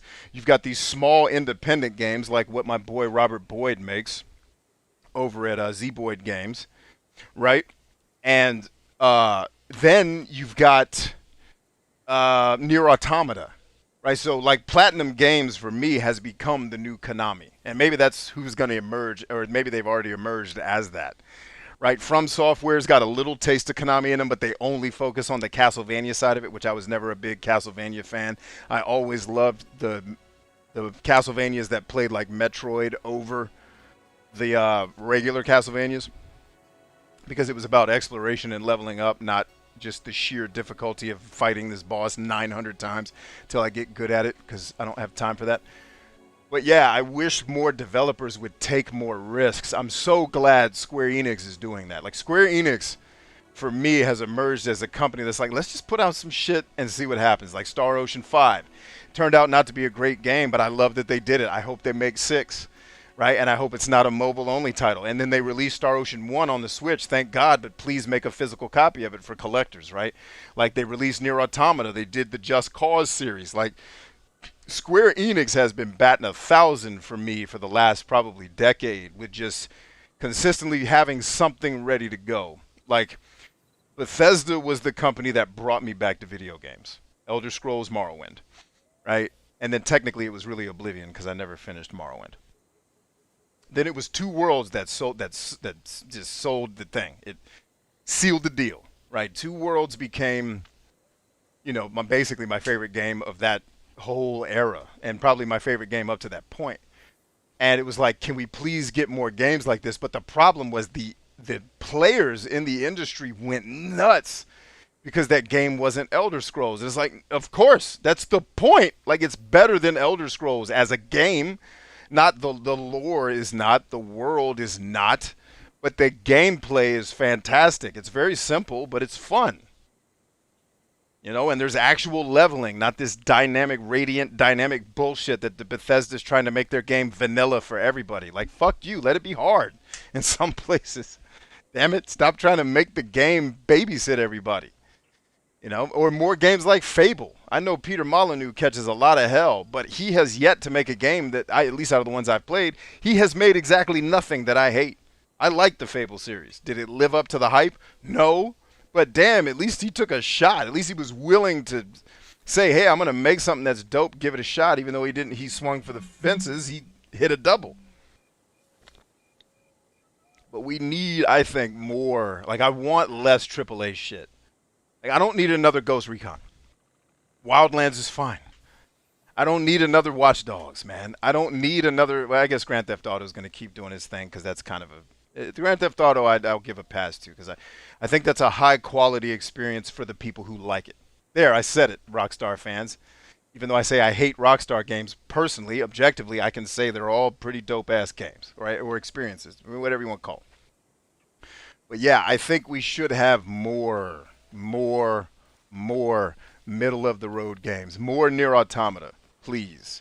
More, like I'm holding this game right here. More Tokyo 42. Please. More Cosmic Star Heroine. Please. Please. More Star Ocean, Square Enix. Please make number 6. Oh my god, and re-release the Game Boy Advance versions on devices too so I can play that. You know, like, yeah. Enough with this AAA shit. Like, release 4 AAA games a year and make everything else experiments and trying to make things fun. That's why I don't want to shit on Gunfire games. Even though I shit all over their games, it's just because they're not, they needed more time in the cooker, I think, to be what they could have been, which they could have been great. But I want them to keep making games because even though their games are imperfect, they're showing promise that they're trying to make something that can be enjoyable and different than what we're all already used to. And I'm optimistic that we will continue to see more of that for sure. I'm not pessimistic at all. I just wish, like, I wish every generation I could get 3 Elixes, 3 Near Automatas, and like 3 Tokyo 42s, and 3 new Truxtons. And that would make my whole, I wouldn't have to play any other games that generation. I'd just play that. You know, or games in that vein. And then, you know, I'll obviously play a little Madden, play a little hockey. You know, that's my palate cleanser or whatever. Yeah, man. We need the new age of Konami to emerge and just start pumping out games, trying new shit.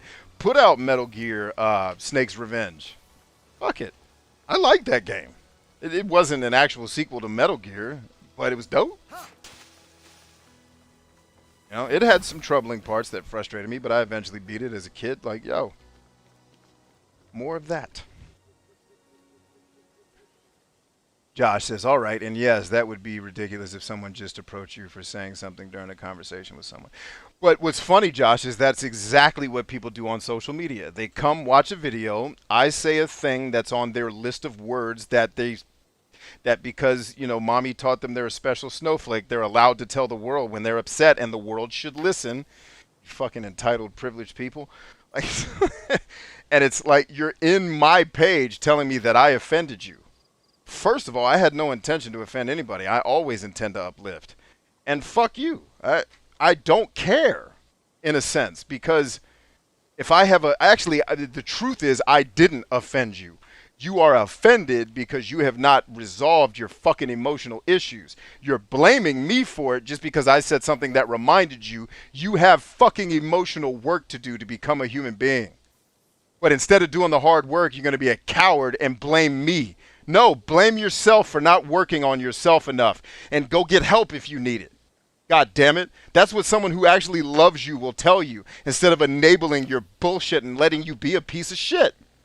You think I'm going to let my kids walk around telling, you offended me? Like, fuck you. I don't care if they offended you. Be stronger than their words.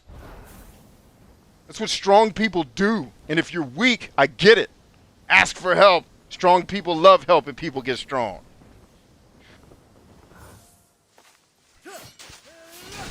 Ooh, yeah. Yeah, no, but that happens every day on social media, Josh. Is someone's got to show up and tell you, "Hey, that's you broke the rule of my thing that you've never met me before, but you should absolutely care that I have feelings." I don't. You can die tonight, and I'm not gonna care. It's just being. I just don't want to lie to you. I want to tell you the truth. You could leave Earth tonight, and I'm gonna sleep like a baby. And I think if we were more honest with each other like this and just kept it real and said, yo, grow up a little bit, America, I think we'd all be a little bit better, man. We'd all be a little tougher, that's for sure. We wouldn't be so easily bruised and hurt all the fucking time. And you'd have a better life. You wouldn't be looking for things to be upset by. Like, laugh, we die.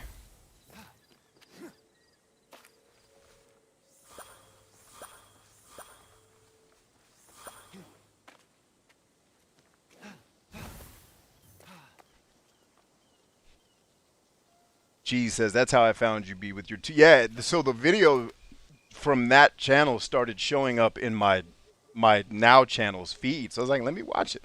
And I started watching. I was like, this is actually, I actually didn't do a terrible job with this. This is okay.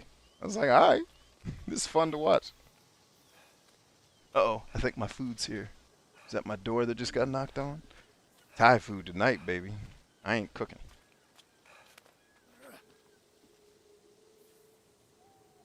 I would love to see a game to use the upgrade feature of 2. Dude, no other game has ever done it.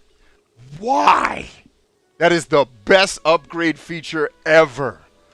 Like, why? Is it because the game was so poorly reviewed that all the developers are like, fucking stay away from that shit? Like, oh. And same thing with Star Ocean 2's leveling system. How is that not the leveling system in everything? Lord Jesus. Merlin's got to head out. Take it easy, Merle. Pocket Thought says, MJ dying was the first and so far only person I actually got emotionally affected by leaving this earth. Behind stream by 5 minutes. Yeah. I was emotional when it happened, of course. Michael Jackson's one of my idols when I was a kid. You know, same like when Kobe Bryant died. I was emotionally affected by that because that is a human that I relate to mentally in a lot of ways. And I looked up to him in a lot of ways, like watching him in his career and how hard he worked and just how diligent and willing he was to suffer for what he wanted in his life. You know? So I was upset that actually I yelled fuck when I saw it. I was here with my business partner actually in this very office. He was sitting in the chair by the wall. I was looking at the screen that we're now playing this game on. And except I was on my computer and we were just scrolling and I saw it popped up in my feed. I was like, what the fuck? And he was like, what? What happened? I was like, Kobe Bryant just died, bruh. He's like, no. I was like, dude, I don't think this is a hoax. And then it wasn't. And that messed me up a little bit because that's a guy that I was, you know, selfishly and narcissistically. It's like, man, I hope one day our paths cross, man, because I want to have a chat with this guy. This is a dude who I think I don't feel like a lot of people on Earth really fully understand me, where I'm coming from and what I'm up to. But he's the guy who I thought would. Like, I read his favorite book, and I recommend it to a lot of people. When I read it, I was like, oh, this has been my whole life. This has been my exact whole fucking life. I want to talk to this guy. Because nobody ever recommended this book to me, and it perfectly described my existence and why I'm so frustrated and why I'm so joyous and happy and fulfilled. You know, I'm both. I was like, yo, well played, Mr. Bryant.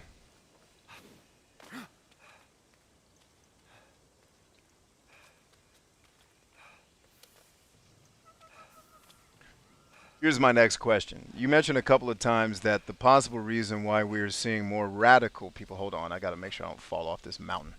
Radical people is due to the increased number of people in population. Okay. I wonder if the same can be also said with fandoms of popular franchises. It seems with huge fandoms, one hears a lot about there being toxic people in those. Of course. The more people you attract, the more chances you have to attract psychopaths, which is what you're really talking about. That's all. Like extremist, radical people, let me test them for narcissism, Machiavellianism, and psychopathy. Promise you, well, nobody scores 0 in narcissism, nor should you. You'd be dead if you scored 0 in it. Or you'd be having a very shitty life if you had no narcissism. Narcissism is actually a good thing when used properly. Same thing with Machiavellianism. If you have no Machiavellianism, you can't be a leader because you have to be able to get other people to do things, right? You have to be a good leader. You get them to do it for their benefit and for the benefit of the team, not just for your own selfish bullshit. But it's still manipulation. It's just not the bad version of it. Right? And then psychopathy. You sometimes have to be able to make decisions without the emotional attachment. Right? And I guarantee you, and I've tested some of these, like these woke kids that are like cancel everybody and everybody's offensive and everybody's a homophobe. I've tested some of them because I'm friends with them. And it did not come back good. And one of them came back like, I didn't know the person that well, so I didn't really want to speak into their life, but I wanted to tell them, hey, like, if I hadn't been around other people and it had just been me and them, I'd have been like, hey, man, like, for real, get some help. Like, talk to some people. Because I just tested you on this thing. And I've mentored a lot of people using these tools, right? And I'm no psychotherapist. I can't diagnose anything. But if this test is accurate, you have clearly been through a trauma that is so violent and ridiculous that I don't think you're going to be okay long term in terms of your goals and the things you want to accomplish. I mean, you may live a life and not, your brain might not melt, but you're dealing with some shit. And that's why you are so controlling and tyrannical when trying to cancel people, is because people have hurt you and now you want to hurt back. But more importantly, you don't just want to hurt. You actually just want to protect yourself from being hurt again. So you tyrannically try to control the behaviors of others. And I guarantee those extremists are not scoring 0 in psychopathy. Now, that's a theory. That's not going to be true in every case. Certainly not true. It's not, it's not black and white. This is the absolute truth. It's just, this is something that could be true. And if that's true, yes, the more numbers you get, the more chances you have for psychopaths. And extremists who are completely closed-minded and can't see the world in any other way but their own are fucking psychopaths. It's just, if you can't imagine a world where the thing you believe in might not be the thing and the thing someone else believes in, hey, maybe that is the thing. If you can't even imagine that, you might want to open your brain a little bit there, Holmes. A winged creature, easily mistaken for a fairy. However, its true identity would soon be revealed. So, what is it? Fenyx would need to. Can I just release it and get them to shut the fuck up? Imprisoned on the isle. She let out a cry. Was this supposed to be Navi? Hero, I am but a piece of Nike, the goddess of victory. Please free the others, so I may return to my full glory. They won't win without Nike. She's like a glove or a thing you wear that protects you while running. A helmet. Yeah, but you can tell me now. Can you please respect my narrative pacing? Yeah, it certainly implies to fandoms. Because if you have, let's take Metallica. Look at how their fans shit all over them. Well, that didn't happen back in the 90s when I started listening to them as a little kid. I loved them. I wasn't talking about, Lars doesn't play the drums that good anymore. No, the more people you attract to it and the longer they hang around, familiarity breeds contempt. Like basically, this is why I would never recommend anyone become an artist. Because it's one of the most selfless, like artists are typically a little bit more narcissistic and self-absorbed, but they're also wildly giving people, because you cannot become successful at that without being completely a giving person. It's why I can't do art, because I only want to make the shit I want to hear. I don't, like, if you don't want to hear it, don't listen to it. Because I can't make shit, like, I can't just make what you want to hear. If I don't want to hear it, I ain't making it. So that costs me, right? But with fandoms, man, yeah, if you have a huge fandom, inevitably you're going to have people in there that are closed-minded and pricks. I make jokes about race, right, all the time. I make fun of white people, black people, Asians, Arabs. I make fun of everybody. And it's all in love, because I am everybody. I'm mixed with all those races, right? And you get people that get sensitive. Like, you shouldn't be making... Why? Why shouldn't I?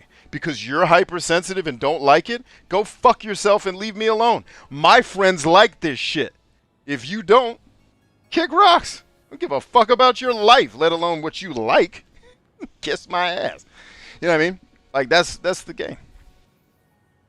But yeah, with fandoms, you're going to have shitty people the bigger it gets. And you get fans that want, and this is something I watched with a lot of my favorite artists, which is part of the reason why I stopped being a musician. Because I was watching my musician acquaintances and peers and friends struggle with something that I didn't want to have, which was they had finally built their fan base, their music was paying their bills, but now they had built a fan base that only wanted them to be what the fuck they were when they started making their art. And so I'm like, some of my favorite artists have been playing for 20 years. They're not the same people. They're not going to make the same shit they made when they were 18. You know what I mean? So that's not the thing. But then your fans want to keep you in this fucking box. That's why I left YouTube.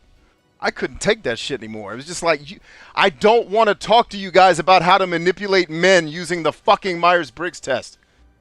That's why I left the Myers-Briggs alone. And everyone now thinks I hate the Myers-Briggs. I don't hate it. I think it is effective at one thing, helping people figure out how they process information and how they make decisions. I think it's good at that. The problem is the test fucking sucks. So your results may not be 100% accurate, so you have to take the test with a grain of salt. That's all I have to say about Myers-Briggs. I'm not shitting on it. I just stopped making the content because I got tired of 20-something Machiavellian manipulative-ass men and women trying to ask me why they're in these shitty relationships. You're in a shitty relationship because you suck. Period. Or you don't suck. You just think you do. So you don't fucking demand better from the person you're in the relationship with. It's one of those two things.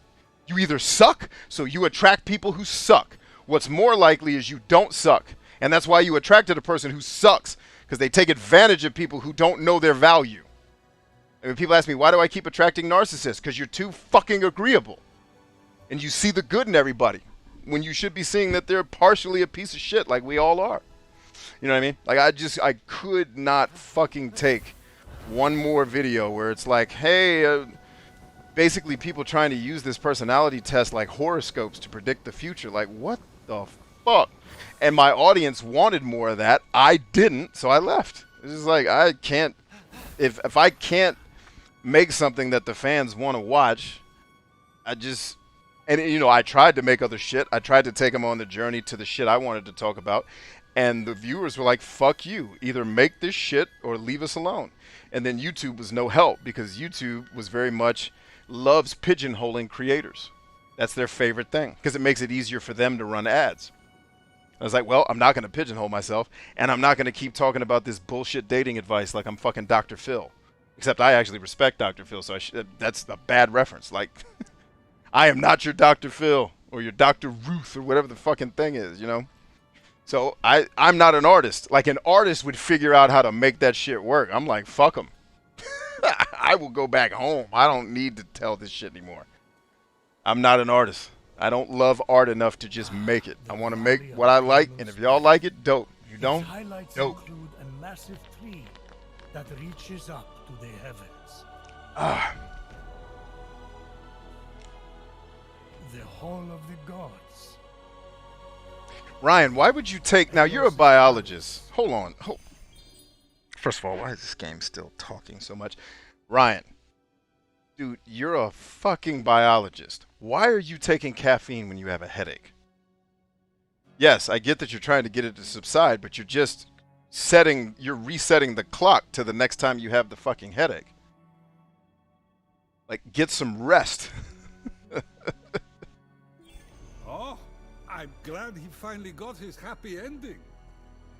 And a palace belonging to the goddess of beauty herself. Yeah, that's a good point, Super. Very good point. Real estate with the best view. As long as she's safe from prying eyes, I'm happy. From Great such point, great Broken heights, a fluttering of birds, feeding from the most beautiful apple tree, caught Fenyx's eye. Fenyx was about as high as I was when I thought marrying Aphrodite off to Hephaestus would stop the other gods from fighting over her. Yes, that view from Mount Olympus is something else. I haven't seen it in years. You're not getting that high again. So, stop asking. Alright, so I'm back on the world map. Looks like we opened up another area, which is really cool. Ooh, I left some ambrosia back here. I love that the map just automatically shows you where all the stuff is. Yes, Ubisoft, you're killing it! This is one thing I'm going to give credit to Ubisoft for, y'all. They listen to feedback, at least the feedback I care about. Maybe you guys gave some feedback that they didn't listen to. But everything I've ever critiqued in a Ubisoft game, I have watched them release new games where they address it. Now, in some games they made it worse, Assassin's Creed Odyssey. But at least there are games where they've also made it better. So kudos, props. I'm going to fly around and get some ambrosia. I think that's what's up next. Where am I on the map? How do I see me? Am I the red thing? No, I must be this guy, right? Isn't that me?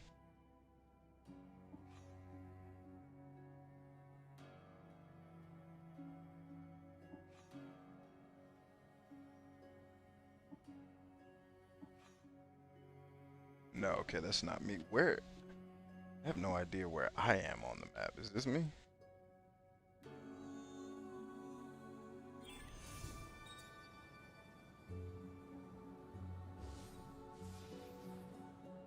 Now this part's dope too, because the stuff doesn't just show up on the map. You have to use this far sight to find it, but it also gives you the hot or cold when you're getting close to something that you can scout out, which I think is really cool. It looks like I may have scouted everything around here already. No, there it is. There it is. Give me that. Yes. Uh-oh, there's another one.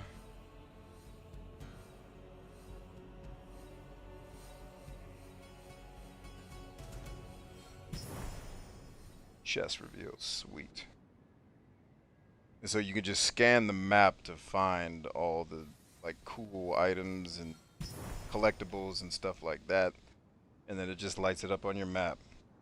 Kind of like Assassin's Creed 2 with the bird, but a different variation of it. But that's one thing I'll give Ubisoft credit for, is they do make minor changes to their games that address critiques from previous games. Like I said, sometimes they get worse. Assassin's Creed Odyssey got worse.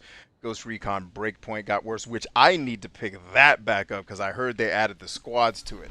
And I have been fiending to get into some combat fisticuffs. I think that's what I'm needing video game wise, is a good Ghost Recon, just shoot people in the face type game and be super tactical, have fun and explore type game where there's not a whole lot of damn chit chat.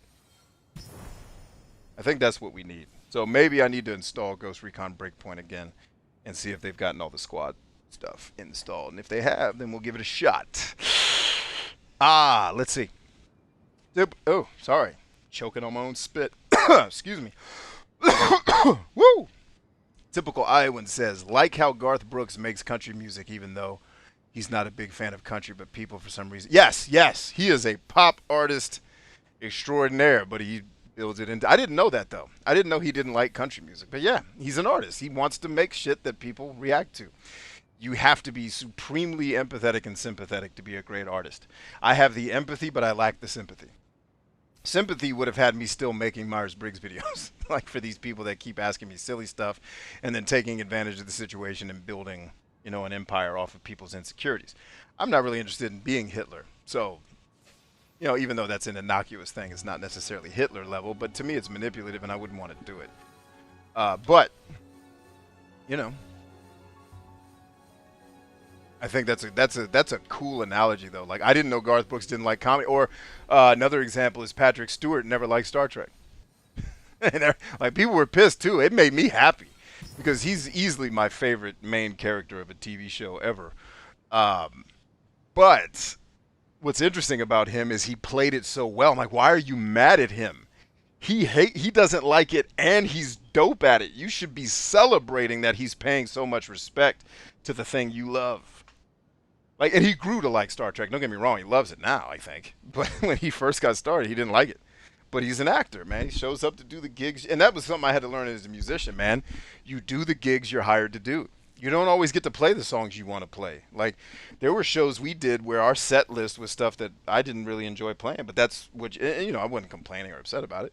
It's just, you have to play the gigs you're hired to play. Like, I've played gigs where we've been told before we go on stage, hey, no language, you can't talk about this, you can't talk about that. And so we're like, okay, we're back in the green room, like, all right, let's figure out our set list so we can not go on stage and piss these people off. Right? So you got to play the gigs you're hired to play. And I'm way too much of a nonconformist to do that. I think like non-conventional people make good artists because they see the world slightly askew. That makes a great comedian. But I'm so far gone as a nonconformist that I'm like the anti-artist, where it's like I want to make art, but if I only want to make the shit I want to look at. If y'all don't want to look at it, that's your problem. You know, it's one of those things where I'm too not like I will not just do it the way you like it just to get the money or just to get the fame or just to get the views. It has to be, you know, I have to agree with what I'm doing in order to produce it. So it makes me kind of not a great artist. Because for real, guys, if I wanted to be a trillionaire right now today, no bullshit, I'd go start producing porn. I would be the best porn maker because my imagination is fucking crazy and I know psychology. Like, I would, if I wanted to make $1 trillion next year, I would launch a porn business like that. But, you know, it's not my thing.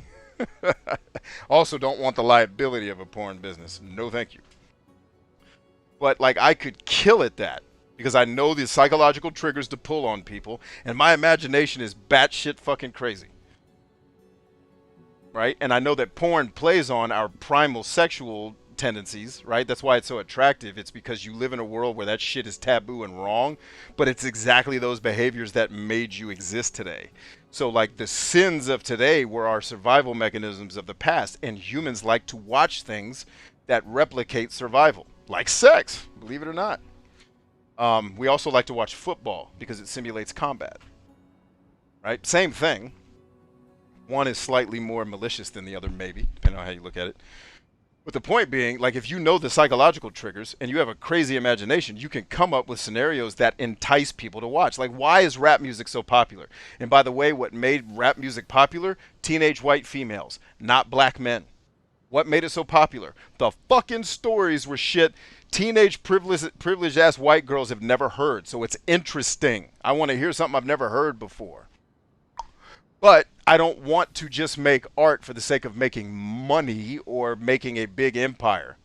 I want to make shit that actually helps people, and I want to make it my way because I'm selfish. That means when you're that person, it takes you longer to become successful usually because you don't play the game. You do it only your way. So you see people like Bill Burr, it takes him till he's 50 before the whole world knows who he is because he's going to fucking do it his way. He's not going to do it the Jeff Foxworthy way and tell the clean jokes that get all the laughs. You know what I mean? I'm not taking anything away from Jeff Foxworthy. He's a beast. That dude makes me laugh too.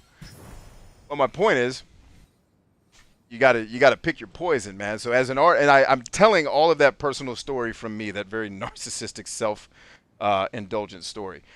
But I want it to have a benefit for you. If you are here and you're thinking I might be an artist, listen to a guy that used to think he was and then learned that he wasn't and had to adjust. When artists start telling you, AB, you're not one of us, please go build the businesses that will help us make better art because that's who you are. You're not the guy that should be on the mic. You're the guy that should be you're the guy that should be helping Michael Jackson become Michael Jackson. And building the business and the infrastructure that lets him have a great life while he's being Michael Jackson and making people all over the world smile. And it was actually a music industry professional who gave me that very good advice. I owe her a huge debt of gratitude, probably some money too. I should probably send her a check, right? Because she's one of the premier hip-hop managers in the business, and she took time out of her life to square my dumb young ass away and say, you can keep making this music shit if you want, but your path's going to be a little bit more miserable than someone who actually enjoys this shit. You're trying to make it to change the world. Go fucking build businesses, dude. Music is not where you belong. And she didn't say it exactly like that, but that was my takeaway. And I think that's what she wanted me to kind of maybe land on. Like, I don't want to steer this guy wrong, but it sounds like he's just in the wrong lane. Right? And if you think you're an artist but you're really an entrepreneur, I want you to hear my story so you don't go down my road. Like I started trying to make art thinking the shit that I want to talk about is dope, and then realizing, dude, you grew up in a bubble of a shelter of a cave. You are not relatable to other people. So when you tell stories, it's not their world. You're not going to be dropping hits. Nobody can relate to the stupid ass stories you tell. So it's like, okay, cool. I'll go build something else. So just if my story helps you at all, that's why I want to tell it, is hear yourself in the shit I say about me narcissistically. Make it more empathetic and altruistic. Like hear it, but put yourself in the story and say, well, maybe that's me too. I've been trying to make art, but I really hate. Like when I dropped my album, that was the final straw, and I think my art career's over because I didn't enjoy any of that. Like the process of me putting out an album was actually what made me stop wanting to make music because I hated it so much. Now, if I had been in a better place psychologically and emotionally, that probably would have been slightly different. And if I had let other people help me, because I was very just closed-minded and closed off, and I was going through rough shit, so I wasn't open to other people emotionally. I probably would have had a better chance, better time, but I still think I would have landed on the same conclusion. So if that helps anybody, I hope it does. Let's get back to these comments.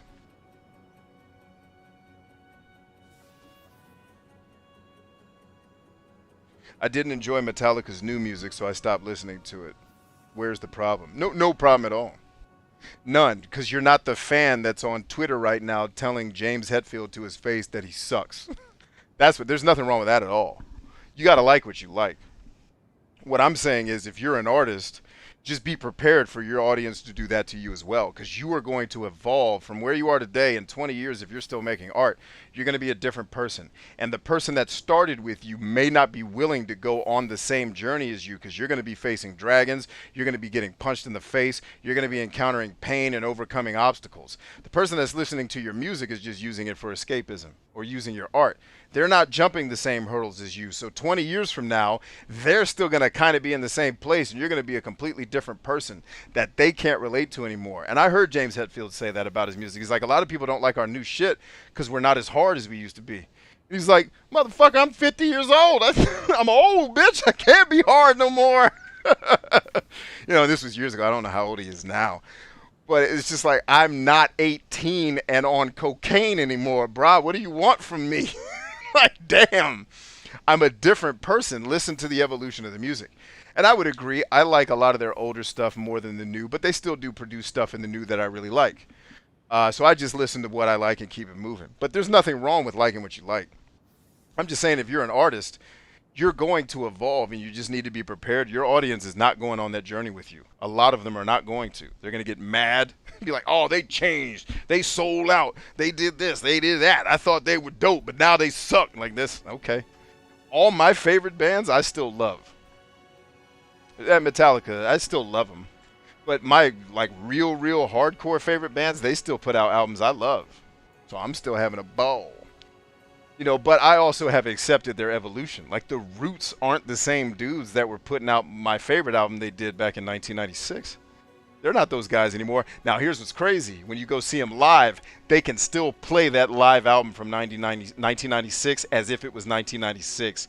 And they did. I remember I was at the concert. My wife got me tickets for Christmas, and we went on Christmas night to see the Roots.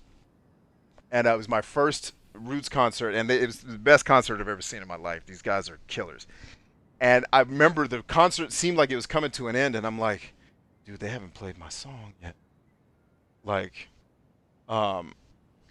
they've got to play Step Into the Realm. I have to hear that live, because that's the song from the live album that has such an emotional, positive trigger for me. Like, that song is powerful. They've got, and I said Black Thought has to do it exactly like he did it on the album, where he whispers part of it, and then he gets more intense as he goes through the verse. Like, he's got to do it.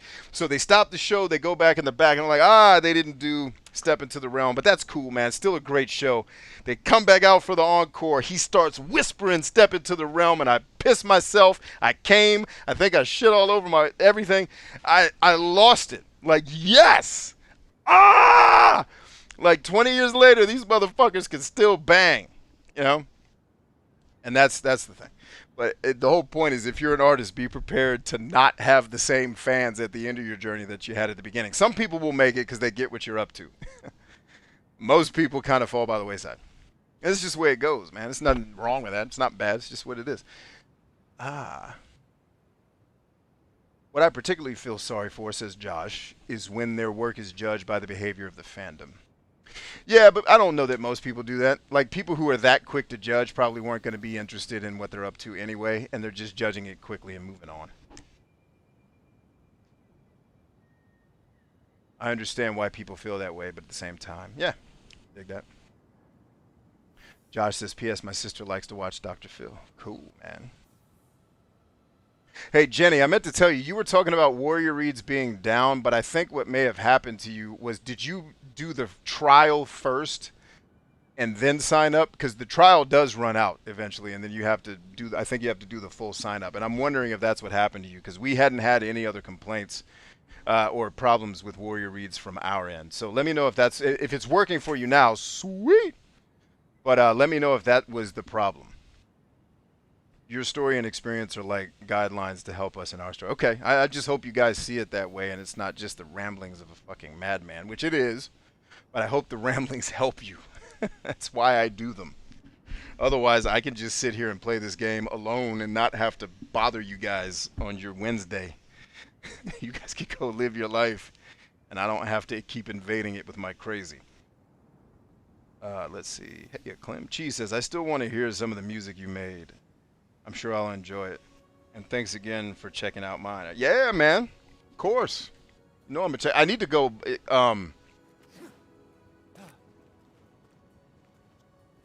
Do me a favor, Cheese. Do me a favor, Cheese. Real quick.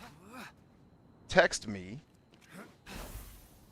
202-556-0885 with a link to where I can go buy your album.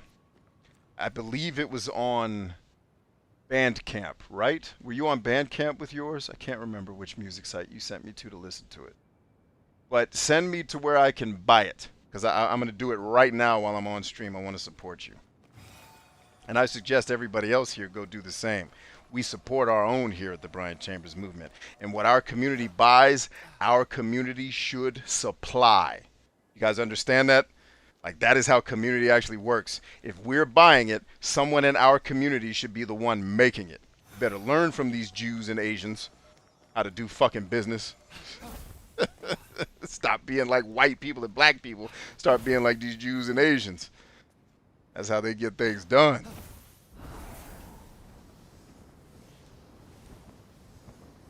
Love me some Jews and Asians. Why?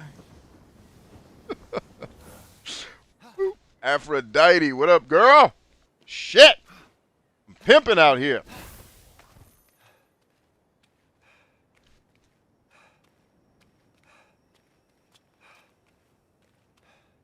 Clem says, I want to hear your music. Pagathon says, yeah, or I was going to say post a link to it here, but I don't think it's going to let you do that. I think that's going to stop you where it actually happens.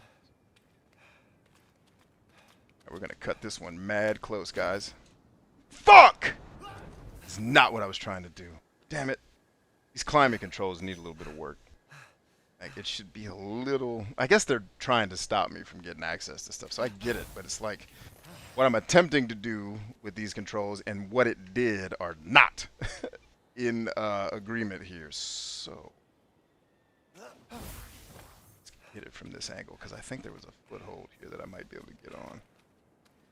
In her eyeball.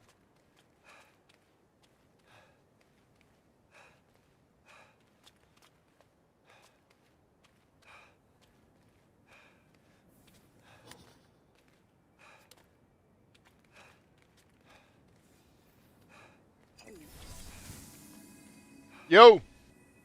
What's up? Hold on, dude. I can't hear you when you talk through the door. Can you just wait till I open it, man? Ah, yes.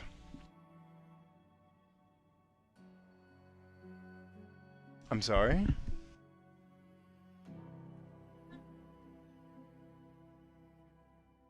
Would have had to have been mine. Did you lose your wallet?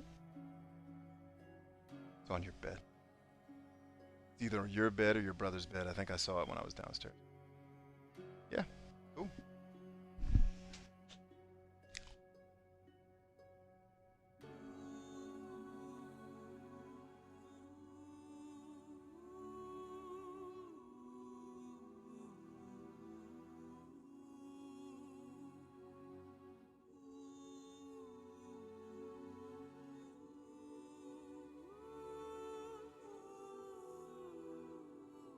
Jenny, that's funny.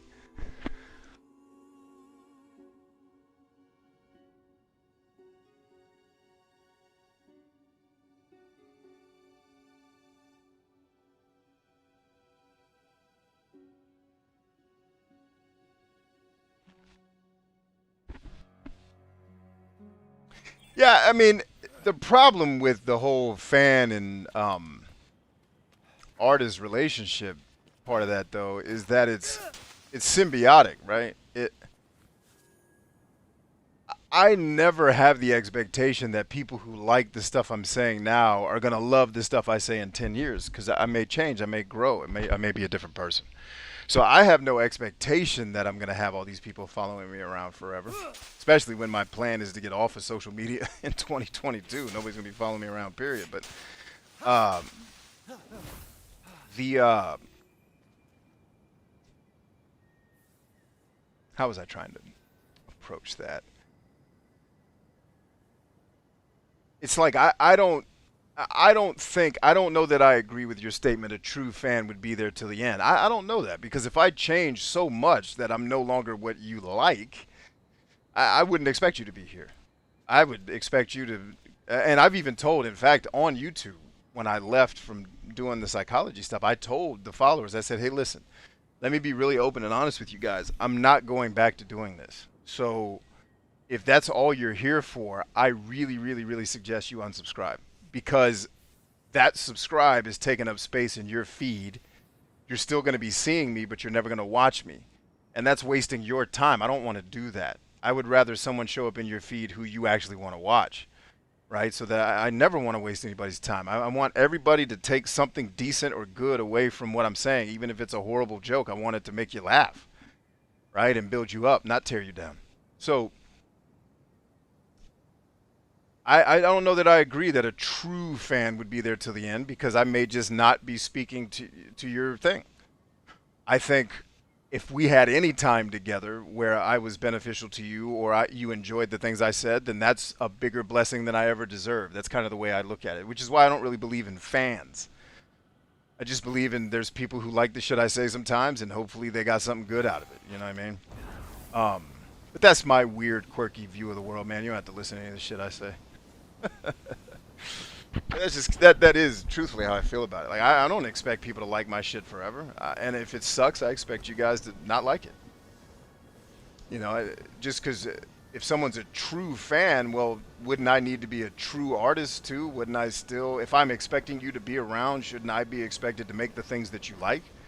I think that's fair. I think that's symbiotic. And if I'm making things that you don't like, I think it's fair for you to say, hey, thanks for the memories, dog. But we're moving out. And I would say, yes, thank you. Thank you for the time we had together. I hope I was a blessing to you.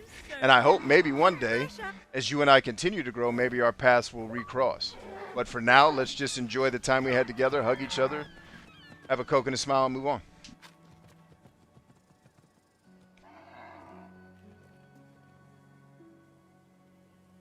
You wouldn't happen to be Aphrodite? Why, yes, I am. She fine for a Pleasure tree. to humbly make your acquaintance. Fenyx, sorry, I'm just such a fan. You're responsible for some of the most epic love stories of all time. I have to admit, I wasn't expecting a tree, but even in your, arboreal state, you're beautiful. Oh, that's sweet of you to say, but the only mirror I gaze into these days reflects the happy smiles of the creatures I help. If only I could travel to those most in need. But alas, my roots keep me anchored here. So that's why Typhon did this to you. So you can't use your beauty to move ships or inspire bravery in battle against him. Me? Start a war? I don't know where you get such outlandish ideas. True beauty is found in acts of service.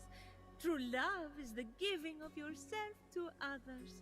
The name Aphrodite should have stood for those things all along. She did not just say that. I am reformed now. My old essence locked away in a vault, wedged under my largest root, which is for the best. Maybe I could get that essence back for you. I'm going to need allies to go up against Typhon. We have the hungry to think about.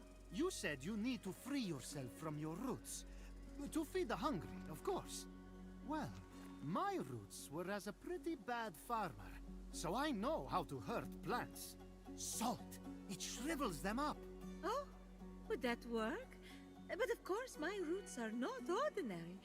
They're primal, powerful. So we'll need, mythical salt water? Oh! This is in the prophecy!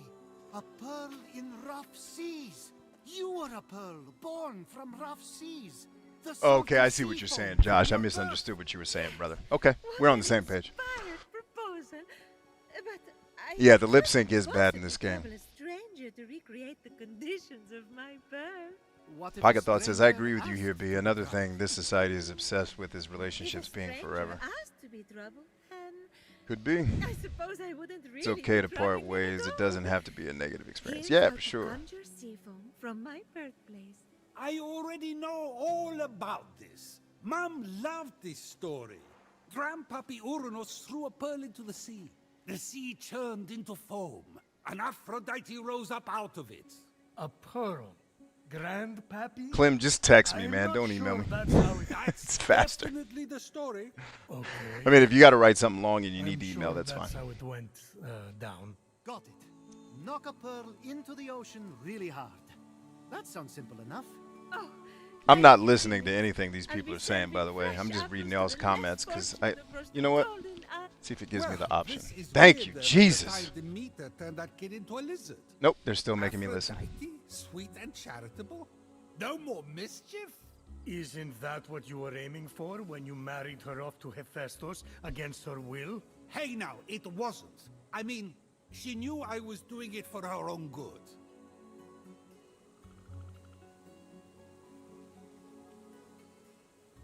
iFlame says, B, I don't like your shit. I'm moving on. I don't like my shit either. That's why I'm leaving it. That's why I'm leaving social media in 2022. I don't like my shit either. Woo! Or at least that's the current plan. I may not be able to do what I'm trying to do that fast, but we'll see.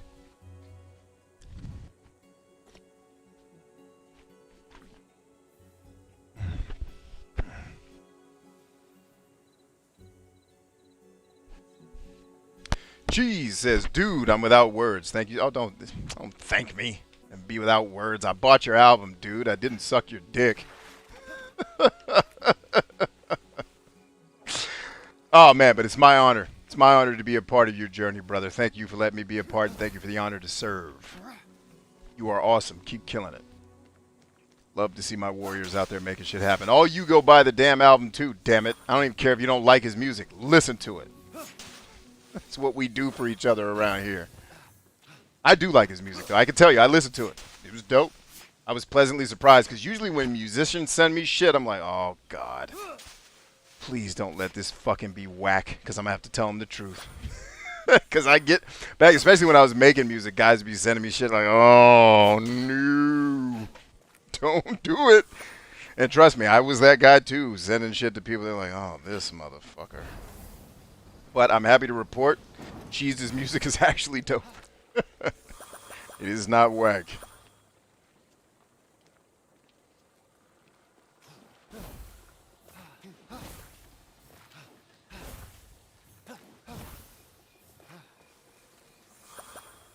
Does running into these spirits actually do anything, or are they just here? How would you guys like me to go back to playing Cyberpunk?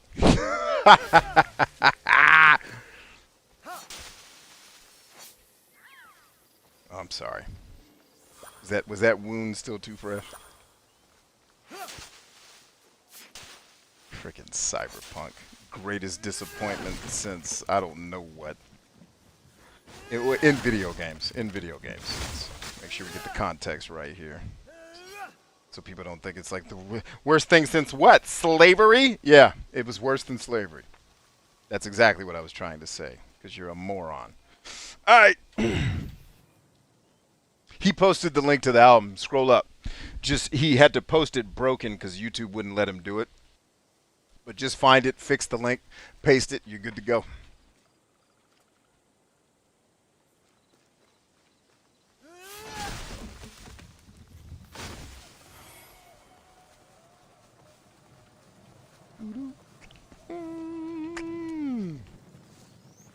Boom, boom, boom.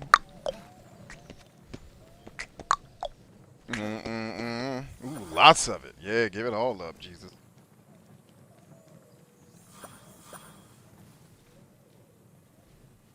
Hey, Cyclops. Oh, you know what I want to do to Cyclops? I'm going to whoop his monkey ass. Watch this shit. Come here, ho. I got something for your monkey ass. Cooked up fresh, Jesus. What up, ho? Listen, party time. Bow! All in your ass! That's where I put it! You missed. Look at your hoeing ass. Hoeing! Bow! All in your ass is where I put it!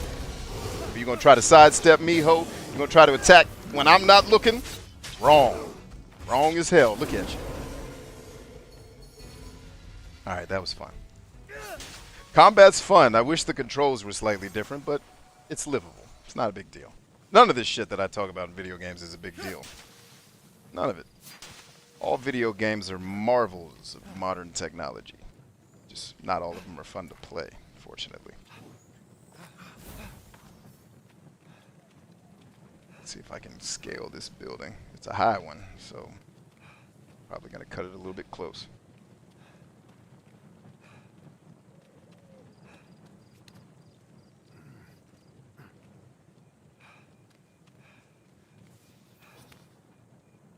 Oh man, I thought it was going to let me do the do. Oh, it still did. Sweet.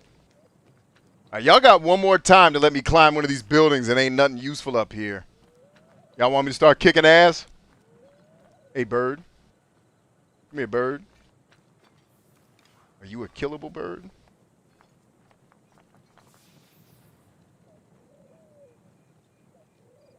There's no such thing as sippable bomb water. You're being ridiculous right now. All coming for your ass, birdie. Where you at, bird? Come on back, bird. Yo, bird. There you is. Pursuit angles, bitch. Football, ho. Oh, I missed. You got to be on target if you're going to exclaim shit like that. You can't just be missing. You look like an idiot. Got to do better than this, Chambers. We expect more. Where you at, bird? Don't leave. I got killing to do. It's my favorite thing is killing. Why won't they let me kill, Jesus? Wait, am I using stamina to control this arrow? That's stupid. Who programmed that? You are fired forever. Alright. Looks like you can't shoot the birds.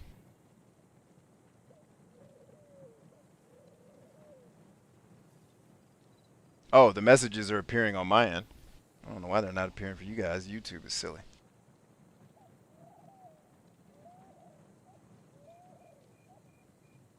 Here, I'll just text you guys the damn link. Stand by.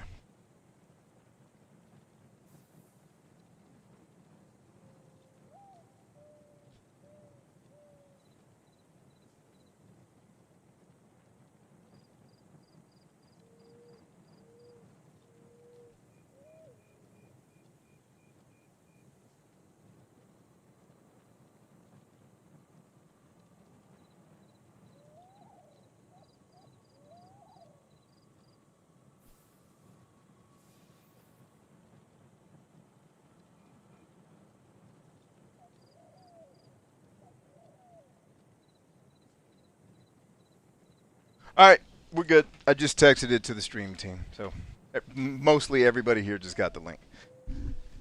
But if you guys just type in praos.bandcamp.com, praos.bandcamp.com, And you can get, if you're not in my stream team text, you can get it right there. praos.bandcamp.com. Yeah, it's like I want somebody. I get what YouTube's trying to prevent by not posting links, is what people do to me on TikTok, which is post ridiculous shit trying to sell their crap in my video comments. So I get it. Thank you, YouTube. And at the same time, let him do it. Or the funny thing is, I might be able to push a button and make it show up, but we're good. Everybody has access to the link at this point.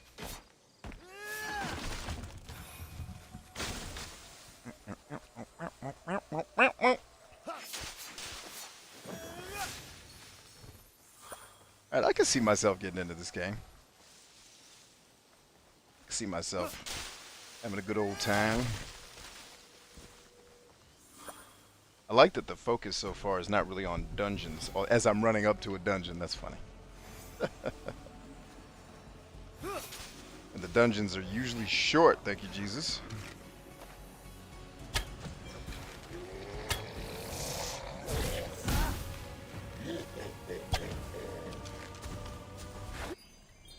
The hell did I just push?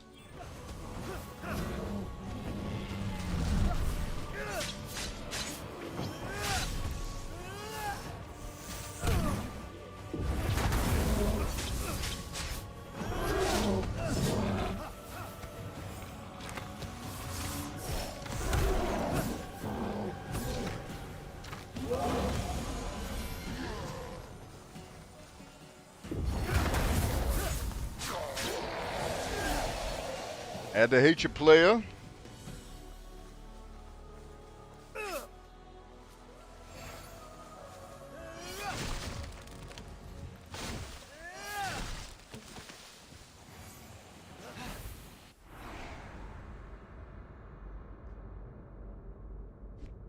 Hey, Cheese, are you on Spotify with your album yet? Because you need to get on that, man, so you can start getting your plays. That's where the money is now, man.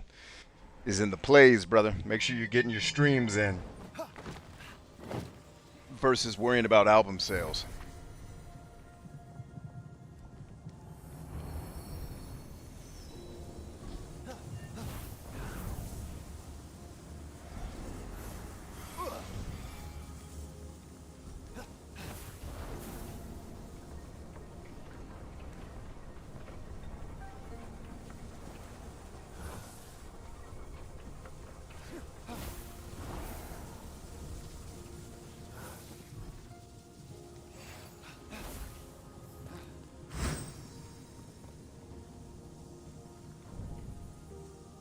How tall is that?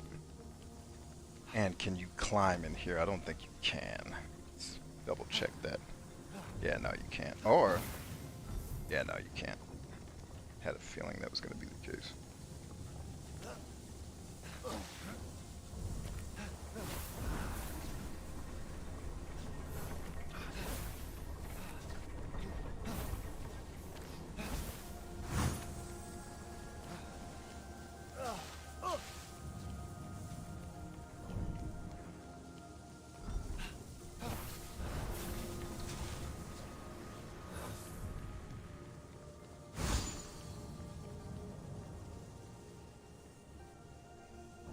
Always looking for the nooks and crannies, y'all.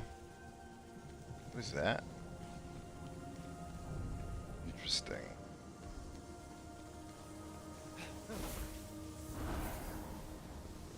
Haha, I thought you had. Oh, come on! I thought I could fly under it, man. Damn.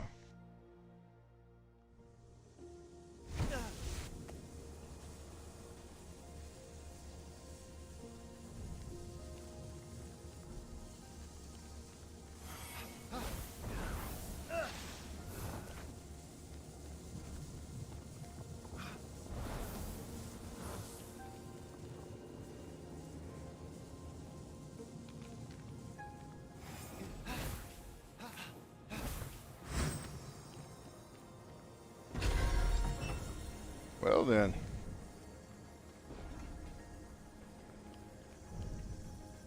That kicked off Armageddon, it looks like. Let's go.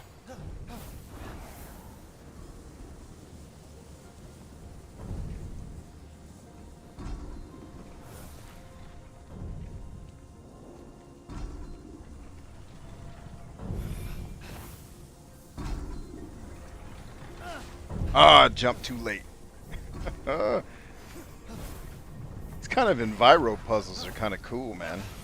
This type of stuff I can tolerate as a puzzle. It's the obtuse Zelda shit that I can't stand. This is cool, at least so far.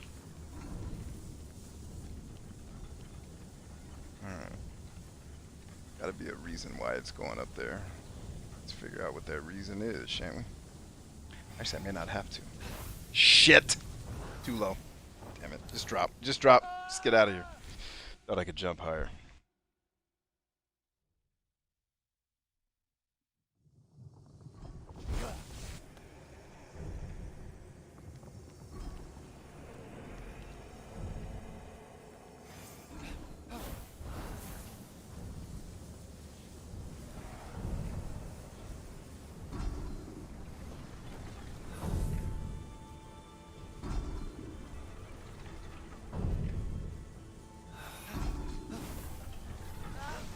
Oh!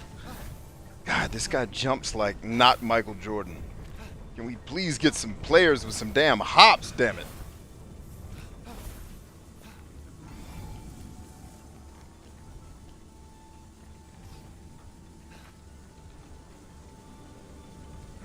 That's going to be interesting. Alright, so let's stay to the left-hand side of this. Be smart.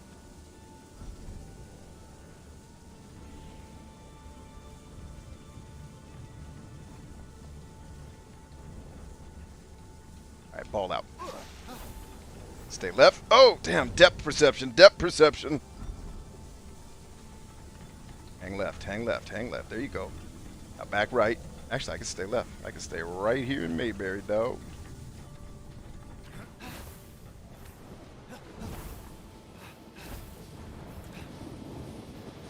What you got for me, G? Yeah, this area is cool, man. The little puzzle dungeons are actually fun. I don't mind them so far. They're quick, they're short and sweet, and they're kind of fun. Hey, I got some Zeus Lightning. Hell yeah, now I can level up.